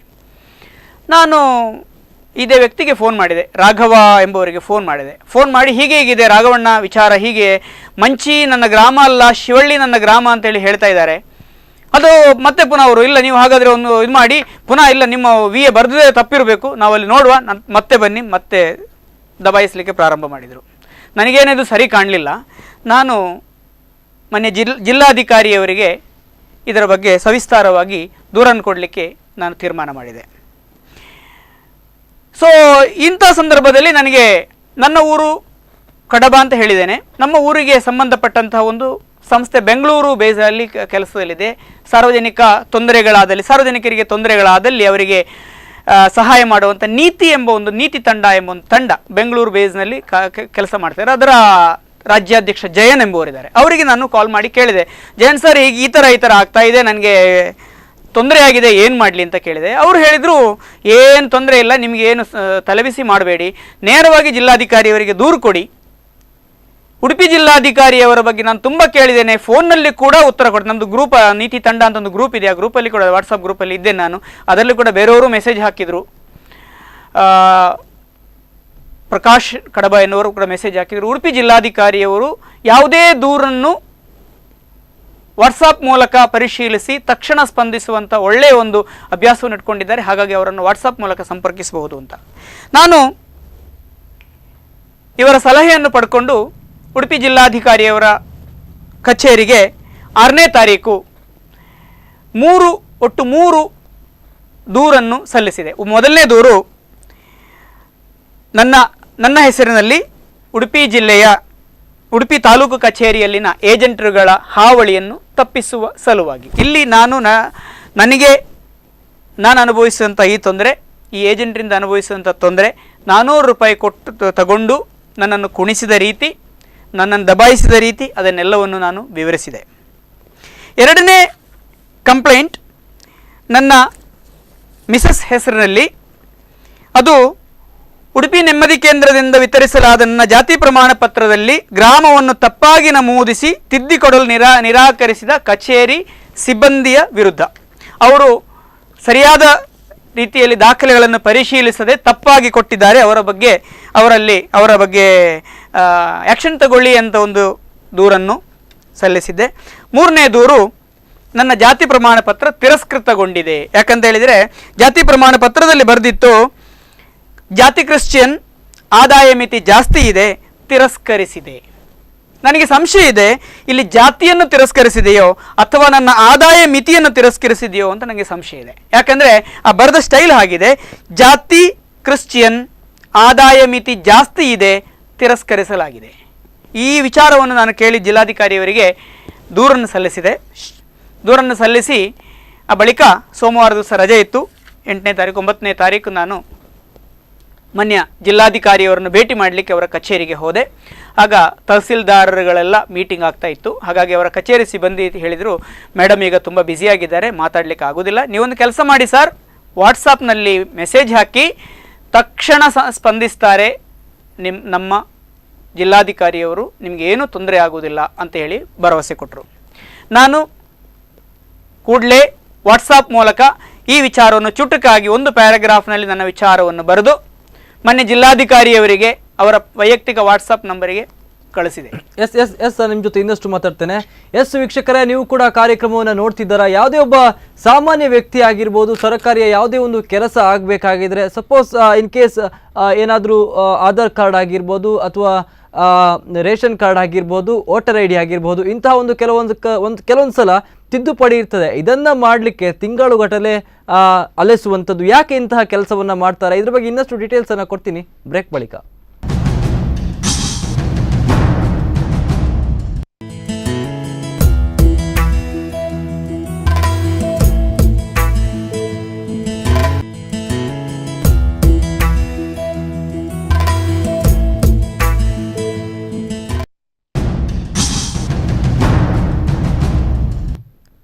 ಬ್ರೇಕ್ ಬಳಿಕ ಲಂಚಾವತಾರ ವಿಶೇಷ ನೇರ ಪ್ರಸಾರ ಕಾರ್ಯಕ್ರಮಕ್ಕೆ ಸ್ವಾಗತ. ನಾನು ಮಾತಾಡ್ತಾ ಇದ್ದೆ, ಒಂದು ಲಂಚಾವತಾರ ಎಲ್ಲಿವರೆಗೆ ಬೆಳೀತದೆ, ಒಬ್ಬ ಬಡ ಸಾಮಾನ್ಯ ಜನರನ್ನ ಅಧಿಕಾರಿಗಳು ಎಷ್ಟರ ಮಟ್ಟಿಗೆ ಗೋಳೈಕೊಳ್ತಾರೆ ಎನ್ನುವುದಕ್ಕೆ ಮನೋಜ್ ಅವರೇ ಒಂದು ಸ್ಪಷ್ಟವಾದಂತಹ ಉದಾಹರಣೆ ಅಂತ ಹೇಳ್ಬೋದು. ಮನೋಜ್ ಅವರೇ, ನಿಮ್ಮ ಜೊತೆ ಮಾತಾಡ್ತಾ ಇದ್ದೆ. ನೀವು ನೆಮ್ಮದಿ ಕೇಂದ್ರಕ್ಕೆ ಹೋದ್ರೆ ರಾಘವ್ ಅವರ ಕಾಂಟ್ಯಾಕ್ಟ್ ಕೂಡ ಆಯಿತು, ಅವರು ಕೂಡ ಮಾಡಿ ಕೊಡ್ತೇನೆ ಅಂತ ಹೇಳಿ ಅದರಲ್ಲೂ ಕೂಡ ತಪ್ಪನ್ನ ಮಾಡಿದ್ರು. ನಂತರ ಕೂಡ ನೀವು DC ಹತ್ರ ಹೋದ್ರಿ. DC ಏನಂತ ಹೇಳಿದ್ರು? ಹಾಗಾದ್ರೆ ನಾನು ಆವಾಗಲೇ ಹೇಳಿದ ಹಾಗೆ ಉಡುಪಿ ಜಿಲ್ಲೆಯ ಮಾನ್ಯ ಜಿಲ್ಲಾಧಿಕಾರಿಗಳು ನನಗೆ ತಿಳಿದ ವಿಚಾರದ ಪ್ರಕಾರ ಬಹಳ ಅದ್ಭುತವಾಗಿ ಸ್ಪಂದನೆಯನ್ನು ಕೊಟ್ಟು ಶೀಘ್ರವಾಗಿ ನಮ್ಮ ಜನರ ಸಮಸ್ಯೆಯನ್ನು ಪರಿಹರಿಸಲಿಕ್ಕೆ ಬಹಳ ಹೆಸರುವಾಸಿ ಅಂತ ನನಗೆ ತಿಳಿದು ಬಂತು. ಆ ಪ್ರಕಾರದಲ್ಲಿ ನಾನು ಜಿಲ್ಲಾಧಿಕಾರಿಯವರಿಗೆ ಅವರ ವಾಟ್ಸಾಪ್ ನಂಬರಿಗೆ ಸಂದೇಶವನ್ನು ಕಳಿಸಿದೆ. ತಕ್ಷಣ ಜಿಲ್ಲಾಧಿಕಾರಿ 2 ನಿಮಿಷದೊಳಗೆ ನನಗೆ ಉತ್ತರ ಕೊಟ್ಟರು, ನಾನು ತಹಸೀಲ್ದಾರರಿಗೆ ಈ ಬಗ್ಗೆ ಕ್ರಮ ಕೈಗೊಳ್ಳಲಿಕ್ಕೆ ತಿಳಿಸ್ತೇನೆ ಅಂತ. ನಂತರ ಅದೇ ದಿವಸ ಮಧ್ಯಾಹ್ನದ ಹೊತ್ತಾಗಿತ್ತು. ಸಾಯಂಕಾಲ ಮಾರನೇ ದಿವಸ ಬೆಳಗ್ಗೆ 9 ಗಂಟೆ ಹೊತ್ತಿಗೆ ಉಡುಪಿ ತಹಸೀಲ್ದಾರರು ನೇರವಾಗಿ ನನಗೆ ಫೋನ್ ಮಾಡಿ, ದೂರವಾಣಿ ಮೂಲಕ ಸಂಪರ್ಕ ಮಾಡಿ, ಜಿಲ್ಲಾಧಿಕಾರಿಯವರು ಅವರಿಗೆ ನೀವು ದೂರು ಕೊಟ್ಟಿದ್ದೀರಿ, ಸೊ ನನ್ನ ಕಚೇರಿಗೆ ಮಧ್ಯಾಹ್ನ ನಂತರ 2 ಗಂಟೆ ಬಳಿಕ ಬನ್ನಿ, ನಿಮ್ಮ ಸಮಸ್ಯೆಯನ್ನು ಪರಿಹರಿಸ್ತೇನೆ ಅಂತೇಳಿ ಉಡುಪಿ ತಹಸೀಲ್ದಾರರು ಹೇಳಿದರು. ನಾನು ನೇರವಾಗಿ ಮಧ್ಯಾಹ್ನ ನಂತರ ಯಾಕಂದರೆ ನನ್ನ ಅರ್ಜಿ ಸಲ್ಲಿಸಿದ್ದು, ದೂರು ಸಲ್ಲಿಸಿದ್ದು ನನ್ನ ಶ್ರೀಮತಿ, ಹಾಗಾಗಿ ನಾವಿಬ್ಬರು ಮಧ್ಯಾಹ್ನ 2 ಗಂಟೆ ಬಳಿಕ ತಹಸೀಲ್ದಾರರ ಕಚೇರಿಗೆ ಹೋದೆವು. ಅವರು ಸಮಸ್ಯೆಯನ್ನು ಕೇಳಿ ನಮ್ಮನ್ನು ಕೇವಲ ಅರ್ಧ ಗಂಟೆಯೊಳಗೆ ಆ ಸಂಬಂಧಪಟ್ಟ ಸ್ಟಾಫ್ ಅನ್ನು ತನ್ನ ಕಚೇರಿಗೆ ಕರೆಸಿ ನಮ್ಮ ಒಂದು ಸರ್ಟಿಫಿಕೇಟ್ ಅನ್ನು ತಿದ್ದಿ ನಮಗೆ ಅದನ್ನು ಕೊಟ್ಟರು. ಅಂದರೆ ಸರ್ಟಿಫಿಕೇಟ್ನಲ್ಲಿ ನಿಜವಾಗಿ ಆಗಿದ್ದೇನು ಅಂತ ಹೇಳಿದ್ರೆ 8 ಲಕ್ಷಕ್ಕಿಂತ ಕಡಿಮೆ ಆದಾಯ ಇದ್ದವರಿಗೆ ಮಾತ್ರ ಜಾತಿ ಪ್ರಮಾಣ ಪತ್ರವನ್ನು ನೀಡಲಾಗುತ್ತದೆ ಅಂತೆ. ಆಮೇಲೆ ನನಗೆ ಗೊತ್ತಾಯಿತು. ಹಾಗಾದರೆ ನನಗೆ ಒಂದು ಸಂಶಯ ಇದೆ, ಹಾಗಾದರೆ 8 ಲಕ್ಷಕ್ಕಿಂತ ಮೇಲ್ಪಟ್ಟು ಆದಾಯ ಇರುವವರಿಗೆ ಜಾತಿ ಇಲ್ವಾ ಎಂಬುದು ನನಗೆ ಸಂಶಯ ಇದೆ. ಯಾಕಂದರೆ ಸರ್ಕಾರ ಪ್ರತಿಯೊಂದರಲ್ಲೂ ಜಾತಿ ಜಾತಿ ಜಾತಿ ಮೀಸಲಾತಿ ಅಂತ ಹೇಳ್ತದೆ. ಒಂದು ಆ ಜಾತಿ ಪ್ರಮಾಣ ಸರ್ಟಿಫಿಕೇಟಿಗೆ ಕೇಳಿದ ತಕ್ಷಣ ನಿಮ್ಮ ಆದಾಯ ಮಿತಿಗಿಂತ ಜಾಸ್ತಿ ಇದೆ, ಹಾಗಾಗಿ ನಿಮಗೆ ಜಾತಿ ಪ್ರಮಾಣ ಪತ್ರವನ್ನು ಕೊಡ್ಲಿಕ್ಕಾಗುವುದಿಲ್ಲ ಅಂತ ಕಚೇರಿ ಹೇಳ್ತದೆ ನಮಗೆ. ನಾನು ಅಲ್ಲಿರೋ ಒಬ್ಬರು ಸಿಬ್ಬಂದಿ ಹತ್ರ ಕೇಳಿದೆ, ಹಾಗಾದರೆ ಈ ರಾಜಕಾರಣಿಗಳಿದ್ದಾರಲ್ಲ, ಅವರಿಗೆ 8 ಲಕ್ಷ ಅಲ್ಲ 8,000 ಕೋಟಿ ಇರುವವರು ಇದ್ದಾರೆ, ಅವರಿಗೂ ಜಾತಿ ಆಧಾರದ ಮೇಲೆ ಕೊಡ್ತೀರಲ್ಲ ನೀವು, ಅವರಿಗೆ ಹೇಗೆ ನೀವು ಕೊಡ್ತೀರಿ ಅಂತ ಕೇಳಿದಕ್ಕೆ ಅವರಿಗೆ ಮ್ಯಾನ್ಯುವಲ್ ಆಗಿ ನಾವು ಕೊಡ್ತೀವಿ ಅಂತ ಹೇಳಿದರು. ಹಾಗೆ ನಮಗೆ ಮ್ಯಾನ್ಯುವಲ್ ಆಗಿ ಕೊಡುವಂಥ ಅವಕಾಶ ಇಲ್ವಾ ಕೇಳಿದಕ್ಕೆ ಇಲ್ಲ ಅಂತ ಹೇಳಿದರು. ನನಗೆ ಕೊಟ್ಟಿರುವಂತಹ ಒಂದು ಸರ್ಟಿಫಿಕೇಟ್ ಕೂಡ ಅದು ಎಂಡೋರ್ಸ್ಮೆಂಟ್, ನಿಜವಾಗಿ ಹಿಂಬರಹ ಅಂತೇಳಿ ಕೊಟ್ಟಿದ್ದಾರೆ, ನಿಜವಾದ ಸರ್ಟಿಫಿಕೇಟ್ ಅಲ್ಲ. ಅಂದರೆ ನಿಜವಾದ ಸರ್ಕಾರದ ಒಂದು ನಿಯಮದ ಪ್ರಕಾರ ಇರುವ ಸರ್ಟಿಫಿಕೇಟ್ನಲ್ಲ, ಎಂಡೋರ್ಸ್ಮೆಂಟ್ ಅಂತ ಕೊಟ್ಟು ಅದರಲ್ಲಿ ಏನು ಬರೆದಿದ್ದಾರೆ ಅಂದರೆ ಜಾತಿ ಇಂಥದ್ದು ನಿಮಗೆ ಸೆಕ್ಷನ್ 3B ಅಡಿಯಲ್ಲಿ ನಿಮಗೆ ಯಾವುದೇ ಸವಲತ್ತುಗಳು ಲಭ್ಯ ಅಲ್ಲ, ಬಟ್ ಜಾತಿ ಕ್ರಿಶ್ಚಿಯನ್ ಅಂತ ಬರೆದು ಕೊಟ್ಟಿದ್ದಾರೆ. ಹಾಗಾದ್ರೆ ನಾನು ಹೇಳುವ ಪ್ರಕಾರ ಯಾರ ಹತ್ರ ಆ ಹಣ ಇದೆಯೋ ಅವ್ರಿಗೆ ಹಾಗಾದ್ರೆ ಜಾತಿ ಸರ್ಟಿಫಿಕೇಟ್ ಅನ್ನ ಕೊಡ್ತಾರ? ಹಾಗಾದ್ರೆ ಇವರು ಹೇಳೋ ಪ್ರಕಾರ ಹಣ ಅಂದ್ರೆ ಇನ್ಕಮ್ IT ರಿಟರ್ನ್ ಫೈಲ್ ಮಾಡಿದವರು 8 ಲಕ್ಷಕ್ಕಿಂತ ಜಾಸ್ತಿ ಆದಾಯ ಇದ್ರೆ, IT ರಿಟರ್ನ್ ಪ್ರಕಾರ 8 ಲಕ್ಷಕ್ಕಿಂತ ಜಾಸ್ತಿ ಆದಾಯ ಇದ್ರೆ ಅವರಿಗೆ ಜಾತಿ ಪ್ರಮಾಣ ಪತ್ರ ಕೊಡಲಿಕ್ಕೆ ಅವಕಾಶ ಇಲ್ಲ ಅಂತೇಳಿ ಅವ್ರು ಹೇಳ್ತಾರೆ. ಆದ್ರೆ ಬೇರೆಯವರು ಹೇಗೆ ಮಾಡಿಸ್ಕೊಳ್ತಾರೋ ನನಗೆ ಗೊತ್ತಿಲ್ಲ. ರಾಜಕಾರಣಿಗಳಿರ್ಬೋದು ಅಥವಾ ಇನ್ನು ದೊಡ್ಡ ದೊಡ್ಡ ವ್ಯವಹಾರಸ್ಥರು ಯಾವ ರೀತಿಯಲ್ಲಿ ತಗೊಳ್ತಾರ ಗೊತ್ತಿಲ್ಲ. ನಾನಂತೂ ನೋಡಿದ ವಿಚಾರ ಏನು ಅಂತ ಹೇಳಿದ್ರೆ, ಆಕ್ಚುಲಿ ಆ ಪ್ರಕರಣ ಅಲ್ಲಿಗೆ ಮುಗ್ದಿದೆ, ನನಗೆ ಬೇಕಾದ ಸರ್ಟಿಫಿಕೇಟ್ ಸಿಕ್ಕಿದೆ. ಆದ್ರೆ ಸ್ವಲ್ಪ ಹಿಂದಿರುಗಿ ನೋಡಿದ್ರೆ, ನಾನು 26ನೇ ತಾರೀಕಿನಲ್ಲಿ ಅನುಭವಿಸಿದ ಅಥವಾ ಕಂಡ ಒಂದು ವಿಚಾರ, ಅಲ್ಲಿ ಬಹಳಷ್ಟು ಜನ ಬಡ ಜನರು, ಪಾಪ ಅವರನ್ನು ನೋಡಿದರೆ ನಮಗೆ ತುಂಬ ಬೇಸರ ಆಗುತ್ತೆ. ಪ್ರಾಯದವರು ನಿಜವಾಗಿ ಕೋಲ್ ಹಿಡ್ಕೊಂಡು ತುಂಬ ಗಂಟೆಗಟ್ಟಲೆಯಲ್ಲಿ ಸರ್ಕಾರಿ ಕಚೇರಿಗಳ ಮುಂದೆ ಅಲೆದಾಡುವಂಥವ್ರನ್ನೆಲ್ಲ ನಾನು ಕಂಡೆ ಅವತ್ತು. ಅವರು ಏನು ಸರ್ಟಿಫಿಕೇಟಿಗೆ ಅಂತ ನನಗೆ ಗೊತ್ತಿಲ್ಲ, ನನಗೆ ಕೇಳಲಿಕ್ಕಾಗಿಲ್ಲ. ಆದರೆ ಬಹಳಷ್ಟು ಜನ ಸರ್ಟಿಫಿಕೇಟ್ಗಳಿಗೆ, ಅಂದರೆ ಅದರಲ್ಲಿ ಏನು ಹೇಳ್ತಾರೆ ಅಂದರೆ, ನಾವು ಸರ್ಟಿಫಿಕೇಟಿಗೆ ಅರ್ಜಿ ಸಲ್ಲಿಸುವಾಗ ಅದಕ್ಕೆ ಒಂದು ಸರ್ಕಾರಿ ಒಂದು ಫೀಸ್ ತಗೊಳ್ತಾರೆ. ಅದು ನನಗೆ ಆಮೇಲೆ ಗೊತ್ತಾಯಿತು. ನನಗೆ ನನ್ನ ಸರ್ಟಿಫಿಕೇಟ್ನ ಒಟ್ಟಿಗೆ ಅವರ ರಸೀದಿಯನ್ನು ಕೂಡ ಕೊಟ್ಟರು, ಆಗ ಗೊತ್ತಾಯಿತು. ಅದರಲ್ಲಿ ಇದ್ದ ಸರ್ಟಿಫಿಕೇಟ್ನ ಶುಲ್ಕ ಖಾಲಿ 15 ರೂಪಾಯಿ. ಈ 15 ರೂಪಾಯಿ ಶುಲ್ಕಕ್ಕೆ ನನ್ನ ಹತ್ರ ಅವರು 400 ರೂಪಾಯಿ ತಗೊಂಡಿದ್ದು. ನನಗೆ ಅದು ಸರ್ಟಿಫಿಕೇಟ್ನ ಶುಲ್ಕ ನೋಡಿದಾಗ ನನಗೆ ಶಾಕ್ ಆಗಿತ್ತು. ನಾನು ಒಂದು ಪ್ರಶ್ನೆ ಕೇಳ್ತೇನೆ ನಿಮಗೆ. ನಾರ್ಮಲ್ ಆಗಿ ಈಗ ಓದು ಬರಹ ಗೊತ್ತಿಲ್ಲವರಿಗೂ ಕೂಡ ಮೋಸ ಮಾಡ್ತಾರೆ ಅನ್ನುವಂಥದ್ದು ಹೇಳಿ ನಂಬಬಹುದು. ಹೌದು. ಅಂಥದ್ರಲ್ಲಿ ನೀವು ಕೂಡ ಓದ್ದವರು ತಿಳಿದವರು ನೀವು ಕೂಡ ಇಂತಹ ಒಂದು ಮೋಸದ ಬಲೆಗೆ ಯಾಕೆ ಸಿಕ್ಕಾಕೊಡ್ರಿ ಅಂತ ನಾನು ಕೇಳೋ ಪ್ರಕಾರ, ಈಗ ಕ್ಯೂನಲ್ಲಿ ತುಂಬಾ ಜನ ನಿಂತಿದ್ರು, ಯಾರೋ ಒಬ್ರು ಬಂದು ಕರೆದ್ರು ಅಂತ ಹೇಳಿದ್ರು ಅಂತ ಹೋಗಿದ್ರಲ್ಲ, ಯಾಕೆ ಅಂತ ಒಂದು ಎಜುಕೇಟೆಡ್ ಆಗಿ ಮಾಡುವಂತ ಕೆಲಸವಾದು? ಇಲ್ಲ ಸರ್, ಖಂಡಿತವಾಗಿ ತಪ್ಪು. ನಾನು ಏಜೆಂಟರ ಕೈಯಲ್ಲಿ ಕೊಟ್ಟಿದ್ದು ಖಂಡಿತವಾಗಿ ತಪ್ಪು. ಆದ್ರೆ ಅಲ್ಲಿಯ ಪರಿಸ್ಥಿತಿ ಹೇಗಿತ್ತು ಅಂತ ಹೇಳಿದ್ರೆ, ನನ್ನ ಕೆಲಸದ ಒತ್ತಡ ಬಹಳಷ್ಟಿತ್ತು. ಯಾಕಂದ್ರೆ ನಾನು ಮಣಿಪಾಲದ KMCಯ ಡಾಕ್ಟರ್ ಕಲಿತಿರುವಂಥ ವಿದ್ಯಾರ್ಥಿಗಳಿಗೆ ಅವರ ವರ್ಷದ ಆನ್ಯುವಲ್ ಪ್ರಾಜೆಕ್ಟ್ ರಿಪೋರ್ಟ್ಗಳನ್ನು ತಯಾರಿಸಿಕೊಡುವ ಕೆಲಸ ಮಾಡ್ತಾ ಇದ್ದೆ. 26ನೇ ತಾರೀಕು ಅಂದರೆ 30ನೇ ತಾರೀಕಿನೊಳಗೆ ಅವರಿಗೆ ಸಬ್ಮಿಷನ್ ಆಗಲಿಕ್ಕಿದೆ. ನನ್ನ ಒಂದಷ್ಟು ಜನ ವಿದ್ಯಾರ್ಥಿಗಳು ನನ್ನ ಅರ್ಜಿಯನ್ನಲ್ಲಿ ಸಲ್ಲಿಸಿ ವಾಪಸ್ ಬರ್ತೇನೆ ಅಂತ ಹೇಳಿ ನಾನೊಂದಷ್ಟು ಜನ ವಿದ್ಯಾರ್ಥಿಗಳನ್ನಲ್ಲಿ ಕೂರಿಸಿ, ಅದು ವೈದ್ಯಕೀಯ ಉನ್ನತ ವ್ಯಾಸಂಗ ಮಾಡ್ತಾರೆ PG ಸ್ಟೂಡೆಂಟ್ಸನ್ನು ಕೂರಿಸಿ ನಾನು ಬರೀ ಅರ್ಜಿಯನ್ನು ಸರ್ಕಾರಿ ಕಚೇರಿಯಲ್ಲಿ ತಲುಪಿಸಿ ಕೊಟ್ಟು ಬರಲಿಕ್ಕೆ ಬಂದದ್ದು. ನಾನು ಅವತ್ತೇ ಸರ್ಟಿಫಿಕೇಟ್ ತಗೊಂಡ್ಬರ್ಲಿಕ್ಕೆ ಬಂದವಲ್ಲ, ಅರ್ಜಿಯನ್ನು ಕೊಟ್ಟು ಬರಲಿಕ್ಕೆ. ನನಗೆ ಅಲ್ಲಿ ಕೊಡ್ಲಿಕ್ಕೆ ಕೂಡ ಆಗಲಿಲ್ಲ, ಸಿಕ್ಕಾಪಟ್ಟೆ ಕ್ಯೂ ಇತ್ತು. ಆ ಒತ್ತಡದಲ್ಲಿ ಇವರು ಬಂದು ಕೇಳಿದಾಗ ನಾನು ಮತ್ತೇನು ಯೋಚನೆ ಮಾಡದೆ ಕೊಟ್ಟದ್ದು ತಪ್ಪು. ಖಂಡಿತವಾಗಿ ನನಗೆ ಗೊತ್ತಿದೆ, ಯಾಕಂದ್ರೆ ನಾನು ಸರ್ಕಾರಿ ಕಚೇರಿಯಲ್ಲಿ ಆಗುವ ಕೆಲಸಕ್ಕೆ ನಾನು ಏಜೆಂಟ್ ಹತ್ರ ಕೊಟ್ಟ ತಪ್ಪು. ಆದ್ರೆ ಇವರು ಹೇಳಿದ ಪ್ರಕಾರ ನಾನೆಲ್ಲ ಮಾಡಿ, ಅಂದ್ರೆ ನನ್ನ ಪರವಾಗಿ ಅವರು ಒಳಗೆ ಲಂಚ ಕೊಟ್ಟು ಮಾಡಿಸ್ತಾರೆ ಎಂಬ ಇದು ಕೂಡ ನನಗೆ ಅಷ್ಟು ಬರಲಿಲ್ಲ. ಯಾಕಂತ ಹೇಳಿದ್ರೆ ಅವರು ಈ ಏನು ಹೇಳ್ತಾರೆ, ಹೊಟ್ಟೆಪಾಡಿಗೆ ಏನಾದರೂ ಕ್ಯೂನಿಗೆ, ಈಗ ಕೆಲವರು ಒಂದಷ್ಟು ಜನ ನಾನು ಮಾಡ್ತೇನೆಪ್ಪ, ನನಗೇನು ಕೆಲಸ ಇಲ್ಲ, ನಾನು ಮಾಡ್ತೇನೆ ಅಂತ ಆ ಥರ ತಿಳ್ಕೊಂಡೆ. ನಾನು ಎಣಿಸಿ ಒಂದು 50-100 ರೂಪಾಯಿ ಅವರಿಗೋಸ್ಕರ ಅವರು ಕ್ಯೂ ನಿಂತದಕ್ಕೋಸ್ಕರ ಮಾಡ್ತಾರೆ ಅಂತ.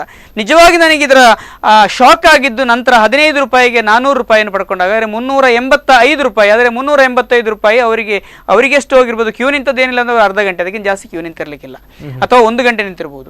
ಆ ಕ್ಯೂ ನಿಂತದಕ್ಕೆ ಅವರಷ್ಟು ತಗೊಂಡಿರ್ಬೋದು, ಅವರನ್ನು ಕ್ಯೂ ನಿಲ್ಲಿಸಿಬಿಟ್ಟು ಒಳಗಡೆಯಿಂದ ಎಷ್ಟು ಕೊಟ್ಟಿರ್ಬೋದು ಅಂತ ಆನಂತರ ನನಗೆ ಯೋಚನೆ ಆಯ್ತು. ನನಗೆ ನಿಜವಾಗಿ ನಾನು ಕೊಡಬೇಕು ಅಂತ ಹೇಳಿಕೊಂಡು ಕೊಟ್ಟೆ. ಎಸ್ ನಿಮ್ಮ ಜೊತೆ ಇನ್ನು ಮೊದಲು ಪಬ್ಲಿಕ್ ಇಂದ ಕಾಲ್ ಇದೆ. ಸರಿ ಸರ್, ನಮಸ್ತೆ. ನಿಮ್ಮ ಹೆಸರು, ಎಲ್ಲಿಂದ ಕರೆ ಮಾಡ್ತಾ ಇದ್ದೀರಾ? ಸರ್, ನನ್ನ ಹೆಸರು ಜೈನ್ ಅಂತ ಹೇಳಿ ಸರ್. ನೀತಿ ತಂಡ ರಾಜ್ಯಾಧ್ಯಕ್ಷರು. ಹೇಳಿ ಜೈನ್ ಅವರೇ. ಸರ್, ಇದು ಇವಾಗ ಉಡುಪಿಯಲ್ಲೂ ಒಂದು ಕಡೆ ಎಲ್ಲ ಇದು ನಡೀತಾ ಇರೋದು. ಈ ದಲ್ಲಾಳಿ ಅವಳಿ ಅಂದ್ರೆ ಇಡೀ ಕರ್ನಾಟಕ ರಾಜ್ಯಾದ್ಯಂತ ಎಲ್ಲ ಕಡೆನೇ ಇದೆ. ಇವಾಗ ನಾವು ಒಂದು ಕಡೆಯಿಂದ ಇವಾಗ ಪ್ರಾರಂಭ ಮಾಡಿದೀವಿ. ಇದು ಇವಾಗ ನಾವು ಫಸ್ಟ್ ಗೆ ಪುತ್ತೂರು ತಾಲೂಕು ತಗೊಂಡಿದೀವಿ, ಆಮೇಲೆ ಕಳವ ತಗೊಂಡಿದೀವಿ, ಇವಾಗ ಬೆಳ್ತಂಗಡಿ ತಗೊಂಡಿದೀವಿ, ಉಡುಪಿ ರಾಜ್ಯಾದ್ಯಂತ ಮಾಡ್ತಾ ಇದ್ದೀವಿ. ಇದುವರೆಗೆ ಎಚ್ಚರಿಕೆ ಗಂಟೆ ಆಗಿರ್ಬೇಕು ಅಧಿಕಾರಿಯವರಿಗೆ. ಇನ್ನೆಲ್ಲರಿಗೂ ಹೇಳಿದೀನಿ, ನಮ್ಮ ಯಾರು ಸದಸ್ಯರು ಎಲ್ಲರಿಗೂ ಹೇಳಿದೀನಿ, ಯಾವುದೇ ಕಚೇರಿಗಳು ದುಡ್ಡು ಕೊಡ್ಲಿಕ್ಕಿದ್ರೆ ಕೇಳಿದರೆ, ಏನಾದ್ರು ಪತ್ರವನ್ನು ಕೊಡ್ಲಿಕ್ಕೆ ಲೇಟ್ ಮಾಡಿದರೆ ನಮಗೆ ಮಾಹಿತಿ ಕೊಡಿ, ನಾವು ನೇರವಾಗಿ DC ಮಾತಾಡ್ತೀವಿ. ಈ ಅಧಿಕಾರಿಗಳು DC ಅವರು ಸರಿ ಇದೆ, ಒಂದು ಡಿಸ್ಟ್ರಿಕ್ಟ್ DC ಅವರು ಸರಿಯಾಗಿದ್ರೆ ಎಲ್ಲಾ ಅಧಿಕಾರಿಗಳನ್ನು ಸರಿ ಮಾಡಬಹುದು. ಸರ್, ಇನ್ನೊಂದು ಪ್ರಕಾರ ಹೇಳುವ ಪ್ರಕಾರ ಈಗ ಮೋಸ ಹೋಗಿರುವಂತಹ ಮನೋಜ್ ಅವರು ಇರಬಹುದು, ಇದೇ ರೀತಿಯಾಗಿ ಸರ್ಕಾರಿ ಕೆಲವೊಂದು ಕಚೇರಿಗಳಲ್ಲಿ ಕೂಡ ಜನಸಾಮಾನ್ಯರು ಪರದಾಡ್ತಾ ಇರುವಂತದ್ದು ಇದಕ್ಕೋಸ್ಕರನೇ. ಯಾಕಂತ ಹೇಳಿದ್ರೆ 1 ನಿಮಿಷ ಅಥವಾ 5 ನಿಮಿಷದಲ್ಲಿ ಆಗುವಂತಹ ಕೆಲಸಕ್ಕೆ ದಿನವಿಡೀ ಅಲಿಸ್ತಾರೆ ಸರ್. ಹಾಗಾದ್ರೆ ಇದಕ್ಕೇನ್ ಹೇಳ್ತೀರಾ? ಸರ್, ಅದಕ್ಕೆ ಹೇಳುದು ಸರ್, DC ಸರಿ ಆದ್ರೆ ಎಲ್ಲ ಸರಿ ಆಗ್ತದೆ ಸರ್. DC ಸರಿ ಇವತ್ತು ನೋಡಿ, ನನಗೆ ಇವತ್ತೊಂದು ಬಂದಿದೆ, ಬೆಳ್ತಂಗಡಿ ತಾಲೂಕಿದು 1991ರಲ್ಲಿ ಇದಾಗಿರೋದು, ಹಕ್ಕುಪತ್ರ ಕೊಡ್ಲಿಕ್ಕೆ ಮಂಜೂರಾಗಿರೋದು. ಇಷ್ಟು ಟೈಮ್ ಕೊಟ್ಟಿಲ್ಲ ಸರ್, ಇವತ್ತು ನನಗೆ ಮಾಹಿತಿ ಕೊಟ್ಟಿದ್ದಾರೆ. ಇವ್ರಿಗೆ ಏನಕ್ಕೆ ಇಟ್ಕೊಂಡಿರೋದು ಇದೆಲ್ಲ, ದುಡ್ಡು ಕೊಟ್ಟವರಿಗೆ ಮಾಡಿಕೊಡ್ತಾ ಇದಾರಂತೆ. ಇವ್ರು ನಾಚಿಯಮಾನ ಮರಿಯೇನು ಇಲ್ಲವರಿಗೆಲ್ಲ, ಅಧಿಕಾರಿಯವರಿಗೆಲ್ಲ ಅವ್ರಿಗೆ ಏನ್ ತಿಂತಾ ಇರೋದು ಹೊಟ್ಟೆಗೆ? ನಾವು ತೆರಿಗೆಟ್ಟೋ ದುಡ್ಡಲ್ಲಿ ಅವರು ಜಾಲಿ ಮಾಡೋದು, ಅವ್ರ ಮನೆ ಕಟ್ಟೋದು, ಅವ್ರ ಅನ್ನ ತಿನ್ನುತ್ತವರ ಮಕ್ಕಳ ಎಜುಕೇಶನ್ ಕೊಡ್ತಾ ಇರೋದು. ಅದಕ್ಕಾದ್ರೂ ಸ್ವಲ್ಪ ಕೆಲಸ ಮಾಡಲಿ ಸರ್ ಅವರು. ಸರ್, ಇನ್ನೊಂದು ಹೇಳೋ ಪ್ರಶ್ನೆ ಅಂತ ಹೇಳಿದ್ರೆ, ಯಾವುದೇ ಒಂದು ಸರ್ಕಾರಿ ಕಚೇರಿಯಲ್ಲಿ ಆಗಿರ್ಬೋದು, ಅಧಿಕಾರಿಗಳ ಗಮನಕ್ಕೆ ಬಾರದೆ ಇಂತಹ ಒಂದು ಚಟುವಟಿಕೆಗಳು ಆಗ್ತದಾ ಆಗುದಿಲ್ವಾ ಅಂತ? 100% ಅಧಿಕಾರಿಯವರೇ ಮಾಡ್ತಾ ಇರೋದು ಇದು. ಅವ್ರಿಗೆ ನೇರವಾಗಿ ತಗೊಳ್ಳಿಕ್ಕೆ ಆಗ್ತಾ ಇಲ್ಲ, ಒಂದು ಬದಿಯಿಂದ ಇಟ್ಕೊಳ್ತಾ ಇದಾರೆ. ಏನಕ್ಕೆ ಮಾಡ್ಬೇಕು ಈ ಕೆಲಸ ಎಲ್ಲ ಇವರು? ಈ ಬಡಪಾಯಿಯವರು ಬಂದು ನಿಂತರ ಕ್ಯೂ ಅಲ್ಲಿ ನಿಲ್ಬೇಕು, ಉದ್ದಕ್ಕೆ ಕ್ಯೂ ನಿಲ್ಬೇಕು. ಯಾವನೋ ಸ್ವಲ್ಪ ಒಂದು ಚಿನ್ನ ಹಾಕೊಂಡು ರಾಜಕೀಯವನ್ನ ಸ್ವಲ್ಪ ವೈಟ್ ಬಟ್ಟೆಯನ್ನ ಇಸ್ತ್ರಿ ಮಾಡ್ಕೊಂಡು ಹಾಕೊಂಡು ಬಂದ್ರೆ ಕರ್ಕೊಂಡು ಹೋಗ್ತಾರೆ, ಬೇರೆ ಮಾಡಿ ಕೊಡ್ತಾರೆ, ಚಾಯ್ ಹಾಕಿ ಕೊಡ್ತಾರೆ. ಇವರು ಕ್ಯೂ ನಿಂತವರು, ಇವರು ಮತದಾರಲ್ವಾ, ಭಾರತ ಪ್ರಜೆ ಅಲ್ವಾ ಇವರು? ಏನು ಇವರು ಮಾತ್ರ ಭಾರತ ಪ್ರಜೆ? ದುಡ್ಡಿದ್ರೆ ಏನ್ ಬೇಕಾದ್ರೆ ಮಾಡ್ಬೋದು, ಅಧಿಕಾರ ಇದ್ರೆ ಏನ್ ಮಾಡ್ಬೇಕು ಚಿಂತೆ ಇವರಿಗೆಲ್ಲ ಇದೆ. ಇನ್ನು ಕಡಿವಾಣ ಆಗ್ಬೇಕು. ಅದಕ್ಕೋಸ್ಕರ ನಾವು ಹೊರಟಿದೀವಿ. ನಮ್ಮ ನೀತಿ ತಂಡ ಕರ್ನಾಟಕ ರಾಜ್ಯಾದ್ಯಂತ ಕೆಲಸ ಮಾಡ್ತಾ ಇದ್ದೀವಿ. ನೀವೇ ನೋಡ್ತಾ ಇರ್ಬೋದು ಎಲ್ಲೆಲ್ಲ ಮಾಡ್ತಾ ಇದ್ದೀವಿ ಅಂತ. ಇನ್ನು ಎಚ್ಚರಿಕೆ ಗಂಟೆ ಇದು. ನಾವು ಮಾತ್ರ ಕೈ ಹಾಕಿ ಬಿಡಲ್ಲ. ಯಾರೇ ಅಧಿಕಾರಿ ಆಗ್ಲಿ, ಅವನು ಸ್ವಂತ ಅವನು ಪ್ರೈವೇಟ್ ಆಗ್ಬೇಕಾದ್ರೆ ಮಾಡ್ಕೊಳ್ಳಿ, ಸರ್ಕಾರಿ ಅಧಿಕಾರಿ ಅಂದ್ರೆ ಜನರ ತೆರಿಗೆಯಲ್ಲಿ ಸಂಬಳ ಇಸ್ಕೊಂಡು ಅವನ ಫ್ಯಾಮಿಲಿ ನಡೆಸ್ತಾ ಇರುವ ಎಚ್ಚರಿಕೆ ಉಂಟು ಇದು. ಅದಕ್ಕೆ ನಾವು ಅಷ್ಟೊಂದು ಫೈಟ್ ಮಾಡ್ತಾ ಇದ್ದೀವಿ. ನೋಡಿ, ಇವರ ನನಗೆ ವಾಟ್ಸ್ಆಪ್ ಅಲ್ಲೇ ಕಳಿಸಿರೋದು ಮಾಹಿತಿ ಅಷ್ಟೇ. ನಮ್ಮವರು ಮಾಧ್ಯಮ ಮಿತ್ರರು ಎಲ್ಲರೂ ಸೇರಿಬಿಟ್ಟು ಅವರಿಗೆ ಯಾವ ರೀತಿಯಲ್ಲಿ ಕೊಡ್ಬೇಕಂತ ಕೊಟ್ಟು 2 ದಿನ 3 ದಿನಕ್ಕೆ ಮಾಡಿಕೊಟ್ರಲ್ಲ, ಯಾಕೆ? ಆ ಬಿಸಿಲು ಮುಗಿಸಿದ್ರೆ ತಾನೇ ಸರಿಯಾಗೋದು. ಖಂಡಿತ ಬಿಸಿ ಮುಗಿಸಲೇಬೇಕು. ನಾನು ಒಂದು ಮಾತ್ರ ಹೇಳ್ತಾ ಇದ್ದೀನಿ, ಜನರಿಗೆ ಹೇಳ್ತಾ ಇದ್ದೀವಿ, ಎಚ್ಚೆತ್ಕೊಳ್ಳಿ. ಇವ್ರು ಎಚ್ಚೆತ್ಕೊಳ್ಳಲ್ಲ. ಏನೋ ದುಡ್ಡು ಕೊಟ್ರೆ ಆಗ್ಬೋದು ಮಾಡ್ಸೋಣ ಅಂತ, ಆಮೇಲೆ ಏನಾವತ್ತೊಂದು ಆಗದಿದ್ರೆ ಮತ್ತೆ ಹೇಳ್ತಾರೆ ಆಗಿಲ್ಲ ಅಂತ. ಎಸ್, ಇಲ್ಲೊಂದು ಪ್ರಶ್ನೆ ಅಂತ ಹೇಳಿದ್ರೆ, ಈಗ ಅಧಿಕಾರಿಗಳನ್ನೇ ನೇರವಾಗಿ ದೂರಬಾರ್ದು ಅಥವಾ ದಳ್ಳಾಳಿಗಳನ್ನು ನೇರವಾಗಿ ದೂರ್ಲಿಕ್ಕೆ ಹೋಗ್ಬಾರ್ದು. ಯಾಕೆಂತ ಹೇಳಿದ್ರೆ 2 ಕೈ ಸೇರಿದ್ರೆ ಚಪ್ಪಾಳೆ ಅಂತ ಹೇಳ್ತಾರೆ. ಯಾರೋ ನಾವೊಂದು ಕ್ಯೂವಲ್ಲಿ ನಿಂತಿದ್ವಿ, ಯಾರೊಬ್ಬ ಬಂದ ಹಣ ಕೊಡಿ ನಾನು ಮಾಡಿಕೊಡ್ತೇನೆ ಅಂತ ಹೇಳಿದ ತಕ್ಷಣ ನಾವು ಅವ್ರ ಜೊತೆಗೆ ಹೋಗೋದು ಎಷ್ಟರ ಮಟ್ಟಿಗೆ ಸರಿ? ಹಾಗಾದ್ರೆ ಅದು ಸರಿ, ತಪ್ಪು ಸರ್. ಹಾಗಾದ್ರೆ ನಾವೀಗ ಜನಸಾಮಾನ್ಯರಿಗೂ ಕೂಡ, ನಿಮ್ಮ ಪ್ರಕಾರ ಜನಸಾಮಾನ್ಯರಿಗೂ ಕೂಡ ಯಾವ ರೀತಿಯಾದಂತಹ ಕಿವಿ ಮಾತನ್ನ ಹೇಳ್ತೀರಾ ಹಾಗಾದ್ರೆ? ಅಲ್ಲ, ಜನಸಾಮಾನ್ಯರು ಇಂಥ ಅವಳಿಗೆ ಕೈ ಹಾಕ್ಬೇಡಿ. ಒಂದಿನ ಲೇಟ್ ಆದ್ರೂ ಆಗ್ಬೋದು, ಕಾನೂನು ಪ್ರಕಾರವಾಗಿ ನಿಯಮದ ಪ್ರಕಾರ ನಾವು ತಕೊಳ್ಳಿ. ಒಂದಿನ ಲೇಟ್ ಆಗ್ಬೋದು, ಅವ್ರಿಗೆ ದುಡ್ಡು ಕೊಡ್ಬೇಡಿ. ಅವ್ರು ನಮ್ಮ ಸೇವೆ ಮಾಡ್ಲಿಕ್ಕೋಸ್ಕರ ಕೂರಿಸಿದ್ರು ಅವ್ರನ್ನು ಕಚೇರಿಯಲ್ಲಿ. ಒಂದು ಕಚೇರಿ ಹೋದ್ರೆ ಆ ಕಚೇರಿ ಅವರದಾಗಿರುತ್ತೆ, ಅವರು ಸ್ವಂತ ಅಂತ ನೋಡ್ಕೊಳ್ಬೇಕು, ಇನ್ನೊಬ್ರು ಬರ್ದಂಗೆ ನೋಡ್ಕೊಳ್ಬೇಕು. ನನ್ನ ಸೇವೆ ನಾನು ಎಲ್ಲಿ ಸೇವೆ ಮಾಡ್ತೀವಿ ಅಂತ ಬಂದಿರೋದು. ಈಗ ಕೆಲಸ ಸಿಗುವ ಮುಂಚೆ ಅಧಿಕಾರಿಯವರು ಇದ್ದ ದೇವಸ್ಥಾನ ಇದಕ್ಕೆಲ್ಲ ಹರಕೆ ಹಾಕ್ತಾರೆ. ಏನಕ್ಕೆ? ನಾವೊಂದು ಕೆಲಸ ಸಿಗ್ಲಿ, ನಾನು ಜನಸೇವೆ ಮಾಡ್ತೀವಿ ಅಂತ. ಆಮೇಲೆ ಜನಸೇವೆ ಮಾಡಲ್ಲ. ಒಂದು ಕೈ ತುಂಬಿಸ್ಬೇಕು, ಒಂದು ಕೈಯಿಂದ ಒಂದು ಜಾಬ್ ತೋರಿಸ್ಬೇಕು, ಡ್ರವರ್ ಎಳೆದು ತೋರಿಸ್ಬೇಕು. ಈಗ ಯಾರು ಹೋಗ್ಬೇಡಿ ಅಂತ ಹೇಳ್ತಾರೋ ಜನರಿಗೆ ಹೇಳ್ತಾ ಇದೀವಿ. ನೋಡಿ, ಇಂಥ ಕೆಲಸ ಹಾಕ್ಬೇಡಿ, ಕೈ ಹಾಕ್ಬೇಡಿ. ನೀವು ಯಾವ ಅವ್ರಿಗೆ ಏನಾದ್ರು ಈಸ್ಕೊಳ್ದಾರ ಒಂದು ವಿಡಿಯೋ ಇಟ್ಕೊಳ್ಳಿ, ವಿಡಿಯೋ ಹಾಕಿ ಕೊಡಿ ನಮಗೆ. ಇಲ್ಲ ವಾಯ್ಸ್ ರೆಕಾರ್ಡ್ ಮಾತಾಡ್ತಾ ಹಾಕಿ, ಎಲ್ಲರ ಮೊಬೈಲ್ ಅಲ್ಲಿ ಇದೆಯಲ್ಲ ಕ್ಯಾಮರಾ, ಹಾಕಿ ಹಾಕ್ಬೋದಲ್ಲ, ಜಾಬಲ್ಲಿ ಹಾಕೊಳ್ಳಿ. ಅದಕ್ಕೆ ಮೀಡಿಯಾವ್ರಿಗೆ ಬೇಕಂತ ಇಲ್ಲ. ಆಮೇಲೆ ಮೀಡಿಯಾವ್ರಿಗೆ ಕೊಡಿ. ಅವ್ರ ಸಂಜೆ ಪಬ್ಲಿಕ್ ಮುಂದೆ ಎಲ್ಲರಿಗೂ ಹೇಳ್ಕೊಡ್ತಾರ ಅವಾಗ ಯಾವ ರೀತಿಯಲ್ಲಿ ಮಾಡ್ಬೇಕಂತ. ಜನರು ಎಚ್ಚೆತ್ಕೊಳ್ಬೇಕು. ಇನ್ನು ಜನರು ನಿದ್ದೆ ಮಾಡ್ತಾ ಇದ್ದಾರೆ. ಆ ಕೆಲಸ ಮಾಡ್ಬೇಡಿ, ಜನರಿಗೆ ಹೇಳ್ತಾ ಇದ್ದೀವಿ. ದಲ್ಲಾಳಿ ಕೊಡುವಂತದ್ದು, ದಲ್ಲಾಳಿ ಕೊಡುವವರ ಕಂಪ್ಲೇಂಟ್ ಮಾಡಿ. ಅಲ್ಲಿ DC ಅವರು ಇರ್ತಾರೆ, ಮೇಲಾಧಿಕಾರಿಯವರು ಇರ್ತಾರೆ, ಯಾರಿಗಾರು ಕಂಪ್ಲೇಂಟ್ ಮಾಡಿ ಇಂಥ ದಲ್ಲಾಳಿ ಇದ್ದಾರಂತ. ಒಂದು ಕಚೇರಿ ಮಾತ್ರ ಅಲ್ಲ, ಆದ್ಯ ಕಚೇರಿ ಆಗ್ಲಿ, ಎಲ್ಲಾ ಕಚೇರಿ ದಲ್ಲಾಳಿ ಕಾರ್ಬಾರಿ ಆಗೋಯ್ತು ಇವಾಗ. ಓಕೆ ಜೈನ್, ಒಗ್ಗಟ್ಟಾಗಿ ನಿಲ್ಲಿಸಬೇಕು ಇದನ್ನೆಲ್ಲ. ಓಕೆ ಜೈನ್ ಅವರೇ, ಸ್ಪಂದನ ವಾಹಿನಿಗೆ ಕರೆ ಮಾಡೋದಕ್ಕೆ ಧನ್ಯವಾದ. Okay, thank you sir. Yes Manoj ಅವರೇ, ನಿಮ್ ಜೊತೆ ಯಾವಾಗ್ಲೇ ಮಾತಾಡ್ತಾ ಇದ್ದೆ. ಈಗ ನಾರ್ಮಲ್ ಆಗಿ ಈಗ ನೀವು ಕೂಡ ಮತ್ತೊಂದು ಇದೇ ರೀತಿಯಾದಂತಹ ಸಮಸ್ಯೆಯನ್ನು ಎದುರಿಸಿದ್ದೀರಿ ಅಂತ ಹೇಳ್ತೀರಾ. ಹೌದು. ಇನ್ನು ಒಬ್ಬ ವಿದ್ಯೆ ಕಲಿತವನಿಗೆ ಈ ರೀತಿಯಾದಂತಹ ದ್ರೋಹ ಆಗ್ತಾ ಇದ್ರೆ, ಕಣ್ಣಿದ್ರೆ ಇದೆ ಈ ರೀತಿಯಾದಂತಹ ಭ್ರಷ್ಟಾಚಾರ ಆಗ್ತಾ ಇದ್ರೆ, ಇನ್ನು ಪಾಪ ಕೆಲವರು ಬಡವರು ಏನು ಓದಿರಲ್ಲ, ತುಂಬಾ ಪುವರ್ ಆಗಿರ್ತಾರೆ, ಅವರಿಗೂ ಕೂಡ ಹಣದ ವ್ಯವಸ್ಥೆ ಕೂಡ ಅಷ್ಟಿರಲ್ಲ. ಅಂತಹ ರೀತಿಯಲ್ಲಿ ಈ ದಲ್ಲಾಳಿಗಳು ಅವರನ್ನು ಯಾವ ರೀತಿಯಾಗಿ ಸುಲಿಗೆ ಮಾಡ್ತಾರೆ ಅಂತ? ಸರ್, ನನ್ನ ಒಂದೆರಡು ಎಕ್ಸ್ಪೀರಿಯನ್ಸ್ ನನಗೆ ಹೇಳಲಿಕ್ಕೆ ಇಷ್ಟಪಡ್ತಿದ್ದೇನೆ ಈ ಸಂದರ್ಭದಲ್ಲಿ. ನಾನು ಸುಮಾರು 2 ವರ್ಷದ ಮೊದಲು ಮಣಿಪಾಲದ RTO ಕಚೇರಿಗೆ ನನ್ನ ಲೈಸೆನ್ಸನ್ನು ರಿನ್ಯೂವಲ್ ಮಾಡಲಿಕ್ಕೆ ಹೋದೆ. ನಾನು ನೇರವಾಗಿ ಅರ್ಜಿ ಸಲ್ಲಿಸಲಿಕ್ಕೆ ಅಂತೇಳಿ ಹೋದೆ. ಹಾಗೆ ಹೋಗುವಾಗ ಎಸ್ ನಿಮ್ಮ ಜೊತೆ ಇನ್ನಷ್ಟು ಮಾತಾಡ್ತೇನೆ. ಪಬ್ಲಿಕ್ ಇಂದ ಕಾಲ್ ಇದೆ. ಸರಿ ಸರ್, ನಮಸ್ತೆ. ನಿಮ್ಮ ಹೆಸರು, ಎಲ್ಲಿಂದ ಕರೆ ಮಾಡ್ತಾ ಇದ್ದೀರಾ? ಸರ್, ನನ್ನ ಹೆಸರು ಜೈಸನ್ ಅಂತ, ಮಂಗಳೂರಿಂದ ಕರೆ ಮಾಡ್ತಾ ಇದ್ದೀನಿ. ಎಸ್, ಹೇಳಿ. Right now I am travelling, ಆದ್ರೆ ನಾನು ನಿಮ್ಮ ಇದನ್ನ ಕೇಳ್ತಾ ಇದ್ದೀನಿ. ಹೇಳಿ ಸರ್, ಹೇಳಿ, ಕೇಳಿಸ್ತಾ ಇದೆ. ಸರ್, ನನಗೆ ಒಂದು ಕಮೆಂಟ್ ಮಾತ್ರ ಹೇಳ್ಬೇಕಿತ್ತು. ಸಾರ್ವಜನಿಕವಾಗಿ ಲಂಚ ಕೊಡೋರು ಕೂಡ ಅಪರಾಧಿಗಳು, ಅದನ್ನ ಒಪ್ಕೋತೀವಿ. ಆದ್ರೆ ಏನು ಪ್ರಾಬ್ಲಮ್ ಇದೆ ಅಂದ್ರೆ, ಇವರು ಅಲ್ಲಿ ತಾಲೂಕು ಕಚೇರಿ ಅಂತ ಕಡೆಗೆ ಹೋದಾಗ ನಮ್ಮ ಲಂಚ ಕೊಡುವಂತೆ ಮಾಡ್ತಾರೆ. ಮನೆಯಲ್ಲಿ ಕಾಯಿಸೋದಿರ್ಬೋದು, ಅಂತಹ ಯಾವ್ದೇ ಕೆಲಸ ಹಾಕಿಬಿಟ್ಟು ಲಂಚ ಕೊಡುವಂತೆ ನಮ್ಮನ್ನ ಮಾಡ್ತಾರೆ.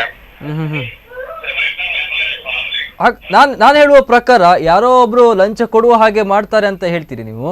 ಹಾಗಾದ್ರೆ ಎಲ್ಲರಿಗೂ ಕೂಡ ತೊಂದರೆ ಆಗುತ್ತೆ, ಇದು ಭ್ರಷ್ಟಾಚಾರ ತಪ್ಪು ಅಂತ ಎಲ್ಲರೂ ಕೂಡ ಹೇಳ್ತಾರೆ. ಆದ್ರೆ ಅದನ್ನೇ ನಾವು ಮಾಡ್ತಾ ಇದ್ದೇವೆ. ಹಾಗಾದ್ರೆ ಭ್ರಷ್ಟಾಚಾರ ಯಾವಾಗ ಹೋಗ್ತದೆ ಅನ್ನುವಂಥದ್ದು? ಇಲ್ಲ ಸರ್, ನಾವು ಭ್ರಷ್ಟಾಚಾರವನ್ನ ದೂರ ಮಾಡ್ಬೇಕಂತ ಹೋರಾಟ ಮಾಡೋರು. ನಾವು ಲಂಚ ಕೊಡಕ್ ನಾವು ಯಾವತ್ತೂ ಇಷ್ಟಪಡೋದಿಲ್ಲ. ಆದ್ರೆ ನಾನೊಂದು ಎಕ್ಸಾಂಪಲ್ ನಿಮ್ಗೆ ಹೇಳ್ತೀನಿ. ಒಂದು ಜಾತಿ ಆದಾಯ ಸರ್ಟಿಫಿಕೇಟ್ಗೋಸ್ಕರ ನಾವು ಯಾವತ್ತಾದ್ರೂ ಒಬ್ಬರ VA ಹತ್ರ ಹೋದ್ರೆ ಖಂಡಿತವಾಗಿಯೂ ಆ VA ಏನ್ ತಿಳ್ಕೊಂಡಿದ್ದಾನೆ, 100 ರೂಪಾಯಿ ತಗೊಳ್ಳೋದು ನನ್ನ ಹಕ್ಕು ತಿಳ್ಕೊಂಡಿದ್ದಾನೆ. ನೀವು 100 ರೂಪಾಯಿ ಇಟ್ಕೊಂಡು ಹೋಗಿಲ್ವಾ, ನಿಮ್ಮನ್ನ ಎಷ್ಟು ಸಾರಿ ಬರಕ್ ಹಾಕ್ತಾರೆ ನೀವೇ ಯೋಚನೆ ಮಾಡಿ ನೋಡಿ. ಸೊ ಈಗ ಮನೋಜ್ ಅಂತವ್ರವರು ಮುಂದೆ ಬರ್ಬೇಕು. ಇಂಥ ವಿರೋಧಕ್ಕೆ ಇಂಥ ವಿಷಯಕ್ಕೆ ಅವರು ವಿರೋಧವಾಗಿ ಹೋರಾಡ್ತಾ ಇದ್ದಾರೆ. ಖಂಡಿತವಾಗಿ ನಮ್ಮಂತ ಸಾರ್ವಜನಿಕರ ಬೆಂಬಲ ಅವರಿಗಿದೆ. ಅವ್ರು ಮುಂದೆ ಬರ್ಲಿ ಅಂತ ನಮ್ದು ಆಶ್ವಾಸನ ಅಷ್ಟೇ. ಸರ್, ಕಡೆಯದಾಗಿ ಈಗ ಇವರು ಕೂಡ ನೊಂದಿದ್ದಾರೆ. ಇಂತಹ ಒಂದು ಭ್ರಷ್ಟಾಚಾರವನ್ನು ಎಸಗುವಂತಹ ದಲ್ಲಾಳಿಗಳಾಗಿರ್ಬೋದು ಅಥವಾ ಇದಕ್ಕೆ ಸಪೋರ್ಟ್ ಅನ್ನ ಮಾಡ್ತಿರುವಂತಹ ಅಧಿಕಾರಿಗಳಾಗಿರ್ಬೋದು, ಇವರಿಗೆ ನೀವೇನ್ ಹೇಳ್ತೀರಾ? ಖಂಡಿತವಾಗ್ಲು ಸರ್, ಒಂದೇ ದಿನಕ್ಕೆ ಕಸ ಗುಡಿಸೋಕೆ ಸಾಧ್ಯ ಇಲ್ಲ. ಆದ್ರೆ ನನ್ ಮನೆ ಕಸವನ್ನ ಮತ್ತೆ ಗುಡಿಸ್ಬೋದು. ನಾವು ಅದು ಮಾಡ್ತಾ ಇದ್ದೀವಿ. ನಾವು ಹೇಳ್ತಾ ಇದೀವಿ, ಮನೋಜ ಅಂತವರು ಈಗ ಧೈರ್ಯವಾಗಿ ಮುಂದೆ ಬಂದಿದ್ದಾರೆ. ನಮ್ಮ ಎಲ್ಲ ಸಾರ್ವಜನಿಕರ ಬೆಂಬಲ ಅವರಿಗಿದೆ. ನಮ್ಮಂತವರು ಅಲ್ಲಿ ಹೋಗಿ ಒಂದು ಸರ್ಟಿಫಿಕೇಟ್ಗೋಸ್ಕರ ಯಾವನೋ ಏಜೆಂಟ್ಗೆ ಕಾಲಿಡುವಂತ ಪ್ರಶ್ನೆ ಮುಂದೆ ಬರ್ಬಾರ್ದು ಸರ್. ಅದೇ ನಾವು ಹೇಳ್ತಾ ಇರೋದು. ಇನ್ನು ಈಗ ಇದರಿಂದ ಮೋಸ ಹೋಗ್ತಿರುವಂತಹ ಜನಸಾಮಾನ್ಯರಿಗೆ ಯಾವ ರೀತಿಯಾಗಿ ಅವ್ರು ಎಚ್ಚೆತ್ಕೊಳ್ಬೇಕು ಅಂತ ನೀವು ಕಿವಿ ಮಾತನ್ನ ಹೇಳ್ತೀರಾ? ಸರ್, ಮನೆ ದೊಡ್ಡದಿದೆ, ಚೆನ್ನಾಗಿ ಹಣದಿಟ್ಟಿದ್ದಾರೆ, ಅಮಾಯಕ ಜನರು ಹೋಗಿ ಬೀಳ್ತಾ ಇದ್ದಾರೆ. ಎಚ್ಚರವಾಗಿರ್ಲಿ. ಈಗ ಅವ್ರ ಮನೋಜರು ಹೇಳಿದಂತ ನೀತಿ ಅಂತ ಒಂದು ಸಂಸ್ಥೆ ಅವ್ರು ಹೋರಾಡ್ತಾ ಇದ್ದಾರೆ, ನನಗೆ ಗೊತ್ತು, ಬಹಳ ಚೆನ್ನಾಗಿ ಹೋರಾಡ್ತಾ ಇದ್ದಾರೆ. ಅಂತವ್ರ ಜೊತೆ ಕೈ ಜೋಡಿಸ್ಲಿ, ಅಥವಾ ನಮ್ಮ ಹಳೆ ನಾಯಕರುಗಳ ಜೊತೆ ಕೈ ಜೋಡಿಸ್ಲಿ, ಖಂಡಿತವಾಗಿಯೂ ಜಯ ನಮ್ಮ ಕೈಗೆ ಸಿಗತ್ತೆ. ಓಕೆ, ಕರೆ ಮಾಡೋದಕ್ಕೆ ಧನ್ಯವಾದ. ಎಸ್ ವೀಕ್ಷಕರೇ, ನಾವು ಕೂಡ ಮಾತಾಡ್ತಾ ಇದ್ವಿ, ಸರ್ಕಾರಿ ಯಾವುದೇ ಕೆಲಸಕ್ಕೆ ಹೋದ್ರೂ ಕೂಡ ಅಲೆದಾಡುವಂತಹ ಪರಿಸ್ಥಿತಿ ಇವತ್ತಿನ ದಿನ ಆಗ್ತಾ ಇದೆ. ಹಾಗಾದ್ರೆ ಇದಕ್ಕೆ ಮುಖ್ಯ ಕಾರಣ ದಲ್ಲಾಳಿಗಳ ಅಥವಾ ಅಧಿಕಾರಿಗಳ ಅಥವಾ ಕಚೇರಿಗೆ ಹೋಗುವಂತಹ ಜನಸಾಮಾನ್ಯರ? ಇದ್ರ ಬಗ್ಗೆ ಇನ್ನಷ್ಟು ಡೀಟೇಲ್ಸ್ ಅನ್ನ ಕೊಡ್ತೀನಿ ಬ್ರೇಕ್ ಬಳಿಕ.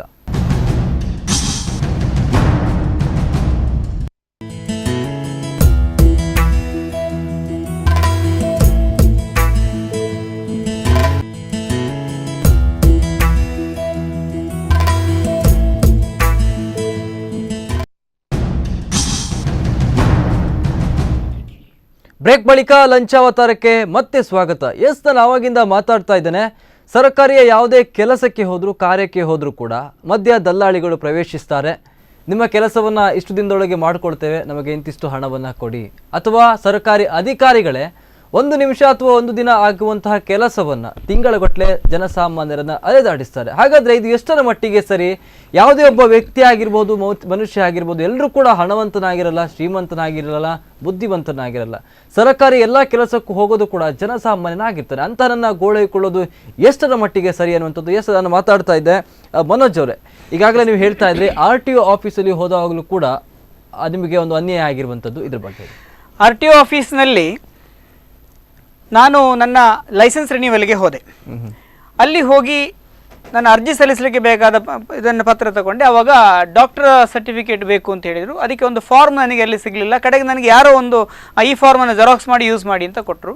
ನಾನು ಜೆರಾಕ್ಸ್ ಮಾಡಿ ನಾನು ಒಬ್ಬರು ಡಾಕ್ಟರ್ ಹತ್ರ ಹೋಗಿ ಸರ್ಟಿಫಿಕೇಟ್ನ ಅವರ ಸೂಚನೆಯಲ್ಲಿದ್ದ ಡಾಕ್ಟರ್ ಹತ್ರ ಹೋಗಿ ಸರ್ಟಿಫಿಕೇಟ್ ಮಾಡಿ ನಾನಲ್ಲಿ ತಗೊಂಡೋಗಿ ಕೊಟ್ಟವರು ಹೇಳಿದರು 3 ವಾರದ ಬಿಟ್ಟು ಬನ್ನಿ ಅಂತ ಹೇಳಿದರು. ನನಗೇನು ಅರ್ಜೆಂಟ್ ಇರಲಿಲ್ಲ. ನಾನು ನಿಧಾನವಾಗಿ ಅವ್ರು ಬೇಕಾದಷ್ಟು ಹೇಳಿದಷ್ಟೇ ಚಲನ್ ಕಟ್ಟಿದೆ. ನಾನು ಜಾಸ್ತಿ ಏನು ಯಾರಿಗೆ ಕೊಟ್ಟಿಲ್ಲ. ನಾನು ನನ್ನ ಲೈಸೆನ್ಸ್ ಪಡ್ಕೊಳ್ಳಿಕ್ಕೆ ಹೋಗಿ ನೋಡುವಾಗ ನನ್ನ ಲೈಸೆನ್ಸ್ ಎಲ್ಲೂ ಕಾಣ್ತಾ ಇಲ್ಲ. ಲೈಸೆನ್ಸ್ ಆಗಿದೆ ಎಂಬುದು ಅವರ ರೆಕಾರ್ಡ್ ಹೇಳ್ತಾ ಇದೆ. ಎಲ್ಲಿದೆ ಅಂತೇಳಿ ಎಲ್ಲಿ ಹುಡುಕಿದ್ರು ಕಾಣ್ತಾ ಇಲ್ಲ. ಕಡೆಗೆ ನೀವು ಕೊಟ್ಟಿದ್ದೀರಿ, ಯಾರು ತಗೊಂಡೋಗಿದ್ರು ಅಂತ ನಾನು ಹೇಳಿದಿಲ್ಲ, ತಗೊಂಡಿಲ್ಲ ಅಂತ ಹೇಳಿದೆ. ನೀವು ನೇರವಾಗಿ ಕೊಟ್ಟಿದ್ರೆ ಯಾರ್ದಾರು ಏಜೆಂಟ್ ಮೂಲಕ ಕೊಟ್ಟಿದ್ರಾ? ನಾನು ನೇರವಾಗಿ ಕೊಟ್ಟೆ, ಹುಡುಕಿದ್ರೆ ಇಲ್ಲ. ಕಡೆಗೆ ಅವರ ಕಡತವನ್ನು ಪರಿಶೀಲನೆ ಮಾಡಿದಾಗ ಹೇಳಿದ್ರು ಇಂಥ ಯಾವುದೋ ಒಂದು ಏಜೆಂಟ್ ಹೆಸರು ಹೇಳಿದ್ರು, ನಾನು ಮರ್ತು ಬಿಟ್ಟೆ. ಇಂಥ ಏಜೆಂಟಿನ ಫೈಲ್ ಒಳಗಿದೆ ಅಂತ ಹೇಳಿದ್ರು. ನಾನು ಕೇಳಿದೆ, ನಾನು ಕೊಟ್ಟಿಲ್ವಲ್ಲ, ನಾನು ನೇರವಾಗಿ ಇಲ್ಲೇ ತಂದು ಕೊಟ್ಟೆ ಇಲ್ಲ. ಇಲ್ಲ, ನೀವು ಅವ್ರ ಮೂಲಕನೇ ಕೊಟ್ಟಿದ್ದೀರಿ, ನೀವು ನೇರವಾಗಿ ತಗೊಳ್ಳಿಕ್ಕೆ ಇಲ್ಲಿ ಬಂದಿರಿ. ನಾನು ಆರ್ಗ್ಯೂ ಮಾಡಿದೆ, ಇಲ್ಲ ಸರ್ ನಾನು ಕೊಟ್ಟಿಲ್ಲ. ಕಡೆಗೆ ಕೇಳಿದ್ರೆ ನೀವು ಡಾಕ್ಟರ್ ಸರ್ಟಿಫಿಕೇಟ್ ಯಾರ್ದು ಕೊಟ್ಟಿದ್ರಿ? ನಾನು ಹೇಳಿದೆ ಇಂಥ ಡಾಕ್ಟರ್ದು ಅಂತ ಹೇಳಿದೆ. ಸರಿ, ಹಾಗಾದ್ರೆ ಅದಕ್ಕೆ ಆಗಿ ಅವರ ಫೈಲ್ಗೆ ಹೋಗಿದೆ ನೋಡಿ ಅಂತ ಹೇಳಿ ಕಡೆ ಅವರ ಫೈಲ್ ಒಳಗೆ ನನಗೆ ಹುಡುಕಿ ಕೊಟ್ಟರು. ಅರ್ಥಾತ್ ಎಲ್ಲಿಂದಲ್ಲಿ ಕನೆಕ್ಟ್ ಅಂತ ನೋಡ್ಕೊಳ್ಳಿ. ಇದರ ಬಗ್ಗೆ ನನಗೆ ಜಾಸ್ತಿ ವಿವರಣೆ ಕೊಡ್ಲಿಕ್ಕೆ ಆಗಲ್ಲ. ಇದು ನಾನು ಎಕ್ಸ್ಪೀರಿಯನ್ಸ್ ಮಾಡಿದ ಒಂದು ಅನುಭವ. ನನ್ನ ಸರ್ಟಿಫಿಕೇಟ್, ನಾನು ಯಾವುದೋ ಒಂದು ಡಾಕ್ಟರ್ ಸರ್ಟಿಫಿಕೇಟ್ ಇರುವಂತಹ ಫಾರ್ಮ್, ಬಹುಶಃ ಅದರಲ್ಲಿ ಕೂಡ ಏಜೆಂಟ್ ಕೋಡ್ ಹಾಕಿ ಕೊಟ್ಟಿದ್ದಾರೆ ಕಾಣುತ್ತೆ. ಆ ಫಾರ್ಮ್ ಅನ್ನು ಬಳಸಿದ ತಕ್ಷಣ ಅದು ಯಾವ ಡಾಕ್ಟರ್ ಅಂತ ಅವ್ರಿಗೆ ಗೊತ್ತಾಗುತ್ತೆ. ಆ ಡಾಕ್ಟರ್ ಹತ್ರ ಹೋಗೋ ಏಜೆಂಟ್ ಯಾರು ಅಂತ ಅವ್ರಿಗೆ ಗೊತ್ತಾಗುತ್ತೆ. ಸೊ ಎಲ್ಲಿಂದಲ್ಲಿಗೆಲ್ಲ ಹೋಗುತ್ತೆ ಅಂತೇಳಿ ಯೋಚನೆ ಮಾಡ್ಕೊಳ್ಳೋದು ಸನ್ನಿವೇಶ. ಹಾಗಾದ್ರೆ ನಿಮ್ಮ ಪ್ರಕಾರ ಭ್ರಷ್ಟಾಚಾರ ಅನ್ನುವಂಥದ್ದು ಅಧಿಕಾರಿಗಳ ವಲಯದಲ್ಲಿ ಹೋಗಬಹುದು ಅಥವಾ ಯಾವುದೇ ರಂಗದಲ್ಲಿ ಹೋದ್ರೂ ಕೂಡ ಭ್ರಷ್ಟಾಚಾರ ಇರ್ತದೆ. ಹಾಗಾದ್ರೆ ಮೊದಲಿಗೆ ಭ್ರಷ್ಟಾಚಾರ ನಿಮ್ಮ ಪ್ರಕಾರ ಶುರುವಾಗೋದು ಎಲ್ಲಿಂದ ಅಂತ ನಾವು ಹೇಳಲಿಕ್ಕೆ, ನಮ್ಮ ಮೊದಲಿಗೆ ಶುರುವಾಗುವುದು ಎಲ್ಲಿ ಅಂತ ಕೇಳಿದ್ರೆ ನಾವು ನಮ್ಮ ಮನೆಯಿಂದಲೇ ಅಂತಲೇ ಹೇಳ್ಬೋದು. ಯಾಕಂತ ಹೇಳಿದ್ರೆ ನಾವು ನಮ್ಮ ಮಕ್ಕಳಿಗೆ ಓದಿಸುವಾಗ ಅಥವಾ ಮಕ್ಕಳಿಗೆ ಊಟ ಕೊಡುವಾಗ ಪುಟ್ಟ ಇದು ಚೆನ್ನಾಗಿ ಓದು ಐಸ್ ಕ್ರೀಮ್ ಕೊಡ್ತೇನೆ ಅಂತ ಹೇಳಿ ಅಲ್ಲಿಂದ ನಾವು ಭ್ರಷ್ಟಾಚಾರವನ್ನು ಪ್ರಾರಂಭ ಮಾಡ್ತೀವಿ. ನಾಳೆ ನೀನು ಚೆನ್ನಾಗಿ ಪರೀಕ್ಷೆಯಲ್ಲಿ ಮಾರ್ಕ್ ತಗೊಂಡ್ರೆ ನಿನಗೆ ಐಸ್ ಕ್ರೀಮ್ ಕೊಡ್ತೀನಿ ಅಥವಾ ಅಲ್ಲಿಂದ ಪ್ರಾರಂಭ ಆಗುತ್ತೆ ಅಂತ ನಾನು ಭಾವಿಸ್ತಾ ಇದ್ದೇನೆ.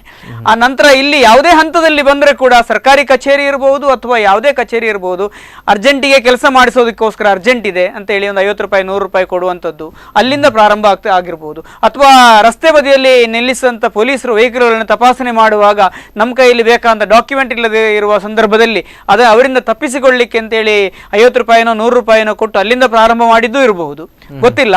ಆದರೆ ಇದು ಎಲ್ಲಿಂದ ಬಹುಶಃ ಇದರ ಆಳ ಹುಡುಕ್ತಾ ಹೋದರೆ ಬಹಳಷ್ಟು ಕಷ್ಟ ಅಂತ. ನದಿ ಮೂಲ, ಋಷಿ ಮೂಲ, ಪಾಕ ಮೂಲ ಅಂತ ಹೇಳಿದ ಹಾಗೆ ನಮಗೆ ಭ್ರಷ್ಟಾಚಾರದ ಮೂಲ ಹುಡುಕೋದು ಕಷ್ಟ ಅಂತ ನಾನು ಭಾವಿಸ್ತಾ ಇದ್ದೇನೆ. ಇನ್ನು ನಾರ್ಮಲ್ ಆಗಿ ನಾವು ಸರ್ಕಾರಿ ಕಚೇರಿಗಳಿಗೆ ಹೋಗ್ತೇವೆ, ಏನೋ ಒಂದು ಕೆಲಸಗಳಿಗೆ ಹೋಗ್ತೇವೆ. ಎಲ್ಲರೂ ಕೂಡ ಶ್ರೀಮಂತರೇ ಇರೋದಿಲ್ಲ, ಎಲ್ಲರೂ ಕೂಡ ಬಡವರೇ ಇರೋದಿಲ್ಲ.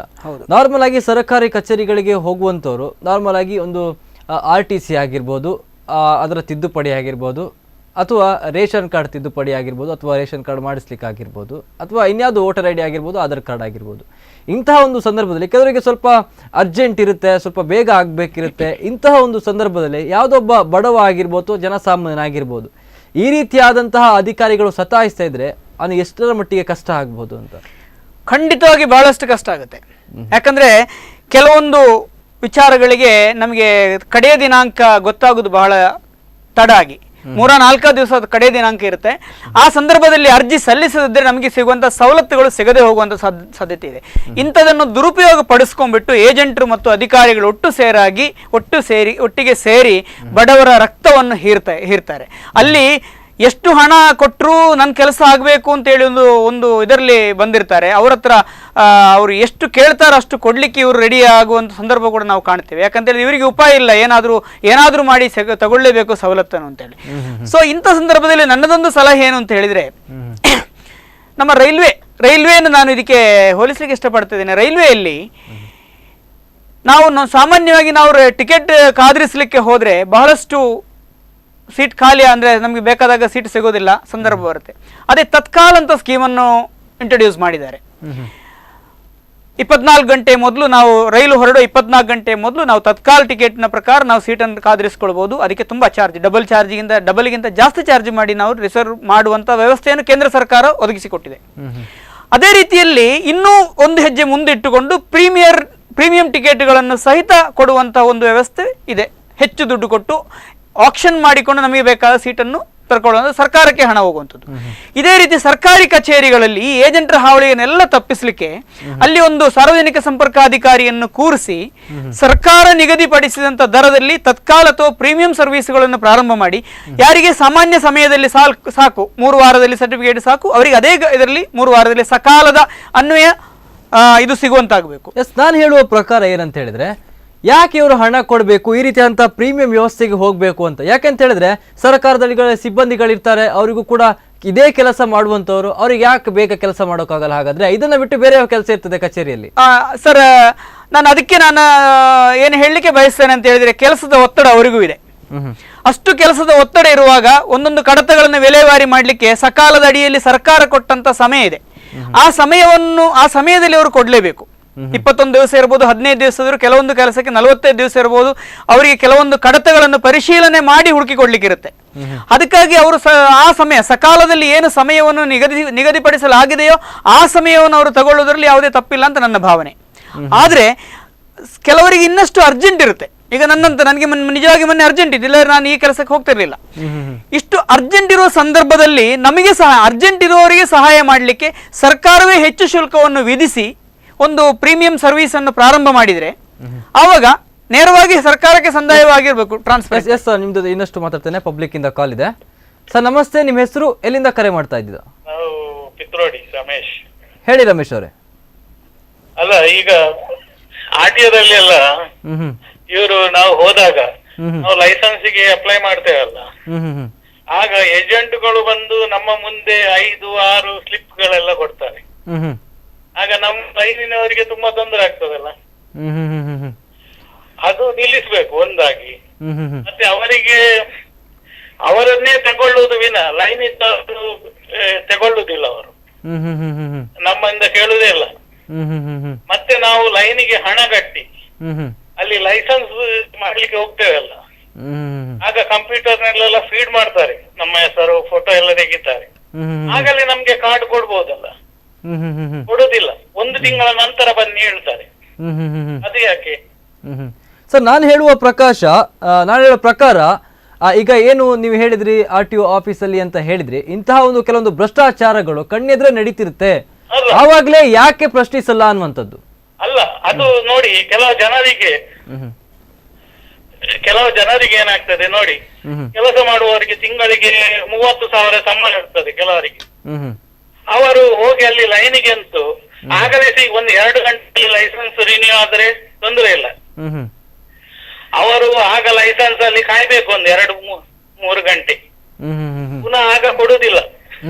ಯಾಕೆ ಕೊಡೋದಿಲ್ಲ ಅಂತ ನನ್ನ ಪ್ರಶ್ನೆ, ಯಾಕೆ ಕೊಡೋದಿಲ್ಲ ಅವರು? ಅಲ್ಲಿ ಆಗುದಿಲ್ಲ. ಈಗ ಮಿಷನ್ ನಲ್ಲಿ ಈಗಲೇ ಕೊಡ್ಬೇಕಲ್ಲ, ಆಗಲೇ ಪ್ರಿಂಟ್ ಬರ್ತದೆ, ಅದು ಕಾರ್ಡ್ ಬರ್ಬೇಕಾಗಲೇ. ಅವರು ಕೊಡುದಿಲ್ಲ. ಇದಾಗ ಕೊಡ್ಲಿಕ್ಕೆ ಆಗುದಿಲ್ಲ. 1 ತಿಂಗಳ ನಂತರ ಹೋಗಿ ಬನ್ನಿ, 15 ದಿವಸ ನಂತರ ಬನ್ನಿ ಹೇಳ್ತಾರೆ. 20 ದಿವಸ ಹೋದಾಗಲೂ ಲೈಸೆನ್ಸ್ ರೆಡಿ ಇಲ್ಲ ಹೇಳ್ತಾರೆ. ಪುನಃ 1 ತಿಂಗಳ ನಂತರ ಹೋದರೆ ಕೊಡ್ತಾರೆ. ಎಷ್ಟು ಪ್ರಾಬ್ಲಮ್ ಅಂದ್ರೆ ಅಲ್ಲಿ ದೊಡ್ಡ ಅಧಿಕಾರಿಗಳು ಅವರು ಸಹ ಅದರಲ್ಲಿ ಇನ್ವಾಲ್ವ್ ಇರಬೇಕು. ಇಲ್ಲದಿದ್ರೆ ಅವರಿಗೆ ಗೊತ್ತಿಲ್ಲ ಕಾನೂನು. ಈಗ ಒಬ್ಬ ರಿನ್ಯೂಗೆ ಬಂದಾಗ ಅವನಿಗೆ ಎಲ್ಲ ಫೋಟೋ ತೆಗೆದ ಹಾಗೆ ಕೂಡ್ಲೆ ಅದಕ್ಕೆ ಪ್ರಿಂಟಿಗೆ ಕೊಟ್ಟ ಕೂಡ್ಲೆ ಕಾರ್ಡ್ ಬರ್ಬೇಕಲ್ಲ, ಅದು ಬರುದಿಲ್ಲ. ಈಗ ನಮ್ಮೊಟ್ಟಿಗೆ ನಾನು ಸಹ ಡೈರೆಕ್ಟ್ ಮಾಡಿದೆ. ನಮ್ಮ ರಿಲೇಷನ್ಸ್ ಒಬ್ರು ಬಂದಿದ್ರು, ಅವರ ಏಜೆಂಟಿಗೆ 800 ರೂಪಾಯಿ ಕೊಟ್ರು. ಅವರು ಚಲಾನ್ ಕಟ್ಟಿ ಇವರಿಗೆ ಸ್ಲಿಪ್ ಕೊಂಡು ಕೊಟ್ರು. ಆಗ ಇವರು ಫೋಟೋ ತೆಗೆದು ಮನೆಗೆ ಹೋದ್ರು. 3 ದಿವಸದಲ್ಲಿ ಅವರಿಗೆ ಕಾರ್ಡ್ ತಂದು ಕೊಟ್ರು. ನಾನು 20 ದಿವಸ ನಂತರ ಹೋದೆ, ನನ್ಗೆ ಹೇಳಿದ್ರು ರೆಡಿ ಇಲ್ಲ. ಹಾಗೆ ಯಾವಾಗ ಬರ್ಬೇಕು? ಇನ್ನು 10 ದಿವಸ ಟೈಮ್ ಉಂಟು ಅದಕ್ಕೆ. ಮತ್ತೆ 30 ದಿವಸ ನಂತರ ಹೋದೆ, ಆಗ ರೆಡಿ ಇತ್ತು. ಆಗ ಒಬ್ಬ ವ್ಯಕ್ತಿಗೆ 25-30 ಸಾವಿರ ಸಂಬಳ ಇದ್ದವನು 2-3 ಸಾವಿರ ಹೋದ್ರೆ ಅವನಿಗೆ 2,000 ರೂಪಾಯಿ ಲಾಸ್ ಆಯ್ತಲ್ಲ. ಅದಕ್ಕಿಂತ ಏಜೆಂಟಿಗೆ 800 ಕೊಡುವುದು ಪ್ರಾಫಿಟ್ ಹೇಳಿ ಅವರು ಕೊಡ್ತಾರೆ. ಎಸ್ ರಮೇಶ್ ಅವರೇ, ನಿಮ್ಮ ಪ್ರಕಾರ ಇದಕ್ಕೆ ಸೂಕ್ತವಾದಂತಹ ಪರಿಹಾರ ಏನು ಆಗದೆ ಈ ಭ್ರಷ್ಟಾಚಾರಕ್ಕೆ ಕಡಿವಾಣ ಹಾಕ್ಬೇಕಾದ್ರೆ? ಕಡಿವಾಣ ಹಾಕುದಂದ್ರೆ ದೊಡ್ಡ ಆಫೀಸರ್ ಇದಕ್ಕೆ ರೂಲೇ ಮಾಡ್ಬೇಕಲ್ಲ, ಕಾನೂನು ಮಾಡ್ಬೇಕು. ಒಂದು ಲೈಸೆನ್ಸ್ ನೀವು 2 ಗಂಟೆಯಲ್ಲಿ ಕೊಡ್ಬೇಕು. ಯಾವ ಒಬ್ಬ ಬಂದ ರಿನ್ಯೂಗೆ ಹೋಗುವುದು, ಅಲ್ಲಿ ಫೋಟೋ ತೆಗೆಯುವುದು, ಆಗಲೇ ಪ್ರಿಂಟಿಗೆ ಕೊಡುವುದು. ನಾನು ರಮೇಶ್ ಅವರು, ನಾನು ಇದ್ರ ಬಗ್ಗೆನೇ ಮಾತಾಡ್ತೆ. ನೀವು ಕೂಡ ರಿನ್ಯೂವಲ್ ಮಾಡ್ಲಿಕ್ಕೆ ಹೋದ್ರೆ ನಿಮ್ಮ ಹತ್ರ ಆಗಲಿಲ್ಲ, 20 ದಿನ ಕಾಯಿರಿ ಅಂತ ಹೇಳಿದ ನಂತರ 30 ದಿನ ಆದ್ಮೇಲೆ ಬಂತು.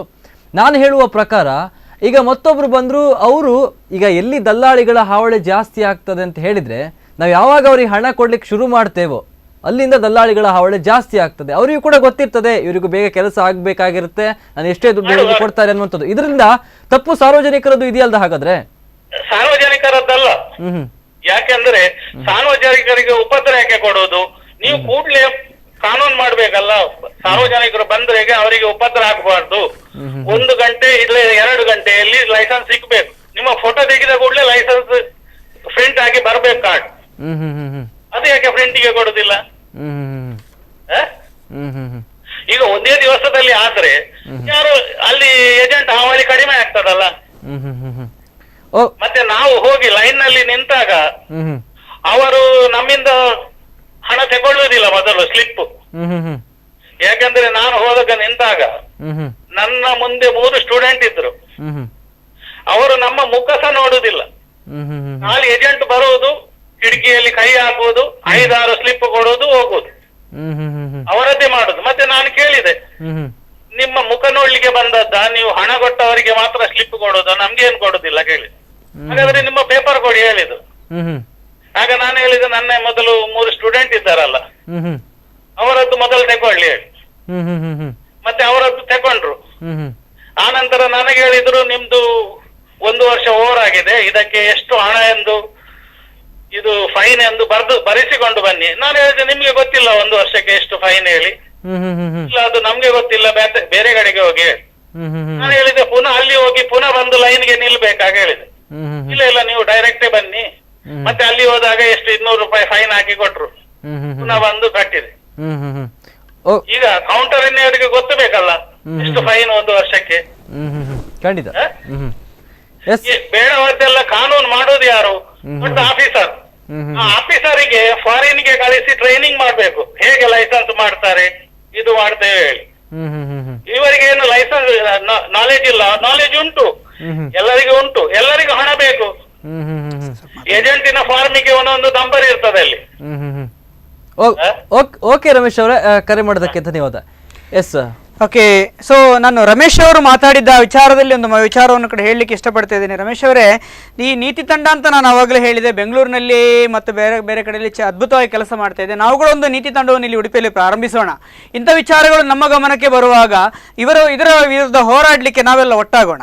ಸೊ ನಂದು ಈಗ ನೀವು ರಮೇಶ್ ಅವರು ಮಾತಾಡಿದ ವಿಚಾರದಲ್ಲಿ ನಂದೊಂದು ಇನ್ನೊಂದು ಎಕ್ಸ್ಪೀರಿಯನ್ಸ್ ಇದೆ.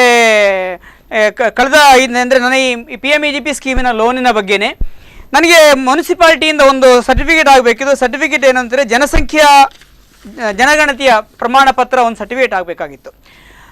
ಇದಕ್ಕೆ ನಾನು ನವೆಂಬರ್ ಮೊದಲನೇ ವಾರದಲ್ಲಿ ನಾನು ಉಡುಪಿ ಮುನ್ಸಿಪಾಲ್ಟಿಯಲ್ಲಿ ಅರ್ಜಿ ಸಲ್ಲಿಸಿದೆ. ಅರ್ಜಿ ಸಲ್ಲಿಸಿದಾಗ ಅಲ್ಲಿ ಅವರು ಪಾಂಡುರಂಗ ಅಂತ ಹೇಳೋರು ಒಬ್ಬ ಅಧಿಕಾರಿ ಇದ್ದರು. ಅವರು ಹೇಳಿದರು, ನೀವು 3-4 ದಿವಸ ಬಿಟ್ಕೊಂಡು ಬನ್ನಿ, ಮಾಡಿ ಇಡ್ತೇವೆ ಅಂತ ಹೇಳಿದರು. ನಾನು 3-4 ದಿವಸ ಬಿಟ್ಕೊಂಡೆ. ನನ್ನ ಅರ್ಜಿ ಅಲ್ಲ, ಅದರಲ್ಲಿ ನನ್ನ ಬಗ್ಗೆ ಏನು ಸರ್ಟಿಫಿಕೇಟ್ ಇಲ್ಲ, ಜನಗಣತಿ ಎಷ್ಟಿದೆ ಅಂತೇಳಿ, ಅದು ಸಗ್ರಿ ವಾರ್ಡ್ನ ಗಣತಿ ಜನಸಂಖ್ಯೆ ಎಷ್ಟು ಎಂಬುದು ಪ್ರಶ್ನೆ ಇತ್ತು ನನ್ನ ಅರ್ಜಿಗೆ. ಅದನ್ನು ಮಾತ್ರ ಬೇಕಾಗಿತ್ತು ನನಗೆ. ನಾನು ನಂತರ 3-4 ದಿವಸ ಬಿಟ್ಟು ಹೋದಾಗ ಅವರು ಹೇಳಿದರು, ಇಲ್ಲ ಇವತ್ತು ಒಂದು ಶನಿವಾರ ದಿವಸ ಹೋಗಿದೆ, ಇವತ್ತು ರಜೆ ಆಗಿಲ್ಲ, ಸೋಮವಾರ ರಜೆ ಇದೆ, ಮಂಗಳವಾರ ಬನ್ನಿ ಹೇಳಿದರು. ಆಯಿತು, ಮಂಗಳವಾರ ಬರಲಿಕ್ಕೆ ಹೇಳಿ, ಇಲ್ಲ ನೀವು ಬುಧವಾರ ಬನ್ನಿ ಅಂತ ಅವತ್ತು ಹೇಳಿದರು. ಆಯಿತು ಅಂತೇಳಿ ನಾನು ಮಾತಾಡದೆ ಬುಧವಾರ ದಿವಸ ಹೋದೆ.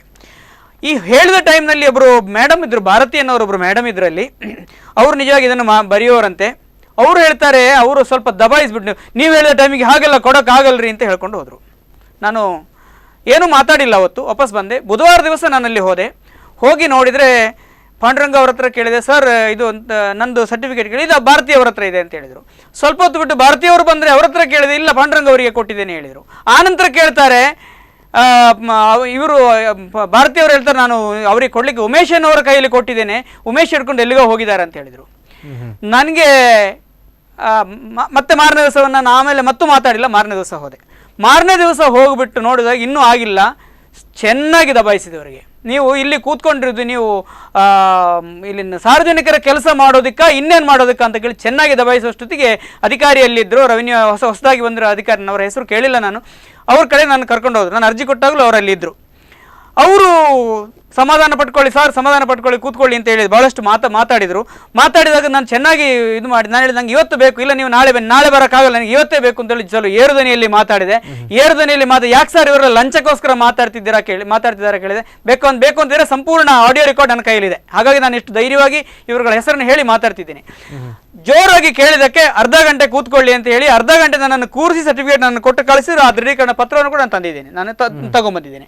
ಸೊ ಇದು ನಾವು ಸ್ವಲ್ಪ ಜೋರಾಗಿ, ಸಾರ್ವಜನಿಕರು ಜೋರಾಗಿ ನಾವು ಮಾತಾಡಿದರೆ ನಮ್ಮಲ್ಲಿ ಕೆಲಸ ಆಗುತ್ತೆ ಎಂಬುದಕ್ಕೆ ನಿದರ್ಶನ. ಸರ್ ರಮೇಶ್ ಅವರು ಕೂಡ ಅಲ್ಲಿ ಕಚೇರಿಯಲ್ಲಿ, RTO ಕಚೇರಿಯಲ್ಲಿ ಜೋರಾಗಿ ಮಾತಾಡಿದಕ್ಕೆ ಕೆಲಸ ಆಯಿತು. ನಾವೆಲ್ಲ ಈ ಥರ ನಮ್ಮ ಕೆಲಸವನ್ನು ಸ್ವಲ್ಪ ಜೋರಾಗಿ. ಮನೋಜ್ ಅವರೇ, ಕಡೆಯದಾಗಿ ಒಂದು ಭ್ರಷ್ಟಾಚಾರದ ಬಗ್ಗೆ ನೀವೇನು ಹೇಳ್ತೀರಾ ಅನ್ನುವಂಥದ್ದು. ಈಗ ನಾರ್ಮಲ್ ಆಗಿ ಇಂತಹ ಜನರಿಗೆ ಹಾಡು ಹಗಲೇ ಮೋಸ ಆಗ್ತಾಯಿದೆ, ಭ್ರಷ್ಟಾಚಾರ ಆಗ್ತಾ ಇದೆ. ಇದರಿಂದ ತಪ್ಪಿಸ್ಕೊಳ್ಬಹುದಂತ ಯಾವುದಾದ್ರೂ ಒಂದು ಸೂಕ್ತ ಸಲಹೆ ಇದ್ರೆ, ಅಥವಾ ಜನಸಾಮಾನ್ಯರು ಇದ್ರ ಬಗ್ಗೆ ಯಾವ ರೀತಿ ಎಚ್ಚೆತ್ತುಕೊಳ್ಬೇಕು ಅಂತ? ಮೊದಲನೇದಾಗಿ ಜನಸಾಮಾನ್ಯರು ತಿಳುವಳಿಕೆ, ನಮಗೆ ಏನೇನು ಬೇಕು, ಎಲ್ಲೆಲ್ಲಿಂದ ಏನೇನು ಸಿಗುತ್ತೆ ಅದರ ಬಗ್ಗೆ ಸಂಪೂರ್ಣವಾದ ನಾಲೆಜ್ ಇಟ್ಕೋಬೇಕು. ನಮಗೆ ಏನು ಯಾವುದೇ ಒಂದು ಅರ್ಜಿಗಳು ಬೇಕು ಅಂತ ಇದ್ದ ತಕ್ಷಣ ಅದನ್ನು ನೇರವಾಗಿ ಹೋಗೋ ಬದಲಿಗೆ ಮೊದಲನೇದಾಗಿ ತಮಗೆ ಗೊತ್ತಿದ್ದ ಹಿರಿಯರ ಹತ್ರ ಇಂಥ ಅರ್ಜಿಗಳು ಎಲ್ಲಿ ಸಿಗುತ್ತೆ, ಇದಕ್ಕೆ ಎಷ್ಟು ಕಾಲಾವಕಾಶ ಬೇಕು ಇತ್ಯಾದಿಗಳನ್ನೆಲ್ಲ ತಿಳ್ಕೊಂಬಿಟ್ಟು ಆ ಅರ್ಜಿ ಫಾರ್ಮ್ಗಳನ್ನು ಈಗ ಬಹಳ ಸುಲಭ ಆಗಿದೆ. ಆನ್ಲೈನಲ್ಲಿ ತುಂಬ ಅರ್ಜಿ ಫಾರ್ಮ್ಗಳು ಸಿಗುತ್ತೆ. ಅದನ್ನು ಡೌನ್ಲೋಡ್ ಮಾಡಿಕೊಂಡು ಅಥವಾ ನೇರವಾದ ಅಧಿಕಾರಿಗಳ ಹತ್ರ ನೇರವಾಗಿ ಅದನ್ನು ಸಲ್ಲಿಸಿ ಸ್ವಲ್ಪ ಹೊತ್ತು ಕಾದರೆ ಕೂಡ ಸಾವರಿಸ್ಕೊಂಡು ಮಾಡ್ಕೊಳ್ಬೇಕು. ಅರ್ಜೆಂಟ್ನ ಕೆಲಸ ಇದ್ದರೆ ನೇರವಾಗಿ ಅದಕ್ಕೆ ಸಂಬಂಧಪಟ್ಟ ಹಿರಿಯ ಅಧಿಕಾರಿ, ಉನ್ನತ ಅಧಿಕಾರಿಗಳ ಕಚೇರಿಗೆ ನೇರವಾಗಿ ಅವರನ್ನು ಭೇಟಿ ಮಾಡಲಿಕ್ಕೆ, ಧೈರ್ಯವಾಗಿ ಮಾತಾಡಲಿಕ್ಕೆ ಕಲ್ತ್ರೆ ಕೆಲಸ ಎಲ್ಲ ಅರ್ಧ ಆಗುತ್ತೆ. ಸ್ವಲ್ಪ ನೇರವಾಗಿ ಉನ್ನತ ಅಧಿಕಾರಿಗಳನ್ನು ಭೇಟಿ ಮಾಡಿ ನನ್ನ ಕೆಲಸ ಹೀಗೆ ಅರ್ಜೆಂಟ್ ಇದೆ ಸರ್ ಅಂತ ಹೇಳಿದರೆ ಮಾಡಿಕೊಡುವಂಥ ಸಾಧ್ಯತೆಗಳು ಬಹಳಷ್ಟಿವೆ. ಓಕೆ ಮನೋಜ್ ಅವರೇ, ಇಷ್ಟೊತ್ತು ನಮ್ಮ ಕಾರ್ಯಕ್ರಮಕ್ಕೆ ಬಂದು ಮಾತಾಡೋದಕ್ಕೆ ಧನ್ಯವಾದ. Thank you sir. ಎಸ್ ವೀಕ್ಷಕರೇ, ನೀವು ಕೂಡ ಕಾರ್ಯಕ್ರಮವನ್ನು ನೋಡಿದ್ದೀರಿ. ಸರ್ಕಾರಿ ಕಚೇರಿಗಳಲ್ಲಿ ಅಧಿಕಾರಿಗಳು ಯಾವ ರೀತಿ ಸಾರ್ವಜನಿಕರನ್ನ ಆಟ ಆಡಿಸ್ತಾರೆ. ಮಧ್ಯೆ ಬರುವಂತಹ ಆ ದಲ್ಲಾಳಿಗಳಿಂದನೂ ಕೂಡ ಸಾರ್ವಜನಿಕರು ತತ್ತರಿಸಿ ಹೋಗ್ತಾ ಇದ್ದಾರೆ. ಇದೆಲ್ಲದಕ್ಕೂ ಕೂಡ ಕಡಿವಾಣ ಹಾಕಬೇಕಾದ್ರೆ ಮೊದಲಿಗೆ ಎಚ್ಚೆತ್ತುಕೊಳ್ಬೇಕಾಗಿರುವಂಥದ್ದು ಪ್ರತಿಯೊಬ್ಬ ಜನಸಾಮಾನ್ಯ ಸಾರ್ವಜನಿಕರು. ಯಾಕೆಂತ ಹೇಳಿದ್ರೆ ಯಾವುದೇ ಒಂದು ದಲ್ಲಾಳಿ ಆಗಿರ್ಬೋದು ಅಥವಾ ಭ್ರಷ್ಟಾಚಾರ ಹುಟ್ಟುಕೊಳ್ಳುವಂಥದ್ದು ಸಾರ್ವಜನಿಕರಿಂದ. ನಾವು ಯಾವಾಗ ಅದಕ್ಕೆ ಪುಷ್ಟಿ ಕೊಡ್ತಾ ಹೋಗ್ತೇವೋ ಅಲ್ಲಿಂದ ಅದು ಬೆಳೆದುಕೊಳ್ತಾ ಹೋಗ್ತೇವೆ. ಯಾವಾಗ ಅದನ್ನು ಮೆಟ್ಟಿ ನಿಲ್ಲಕ್ಕೆ ಪ್ರಯತ್ನವನ್ನು ಮಾಡ್ತೇವೋ ಅಲ್ಲಿಗೆ ಕೂಡ ಅದು ಮುಕ್ತಾಯವಾಗಿ ಹೋಗ್ತದೆ. ಇದು ಈವರೆಗಿನ ಸುದ್ದಿ ಹಾಗೂ ಮನೋರಂಜನೆಗಾಗಿ ನೋಡ್ತಾ ಇರಿ ಸ್ಪಂದನ.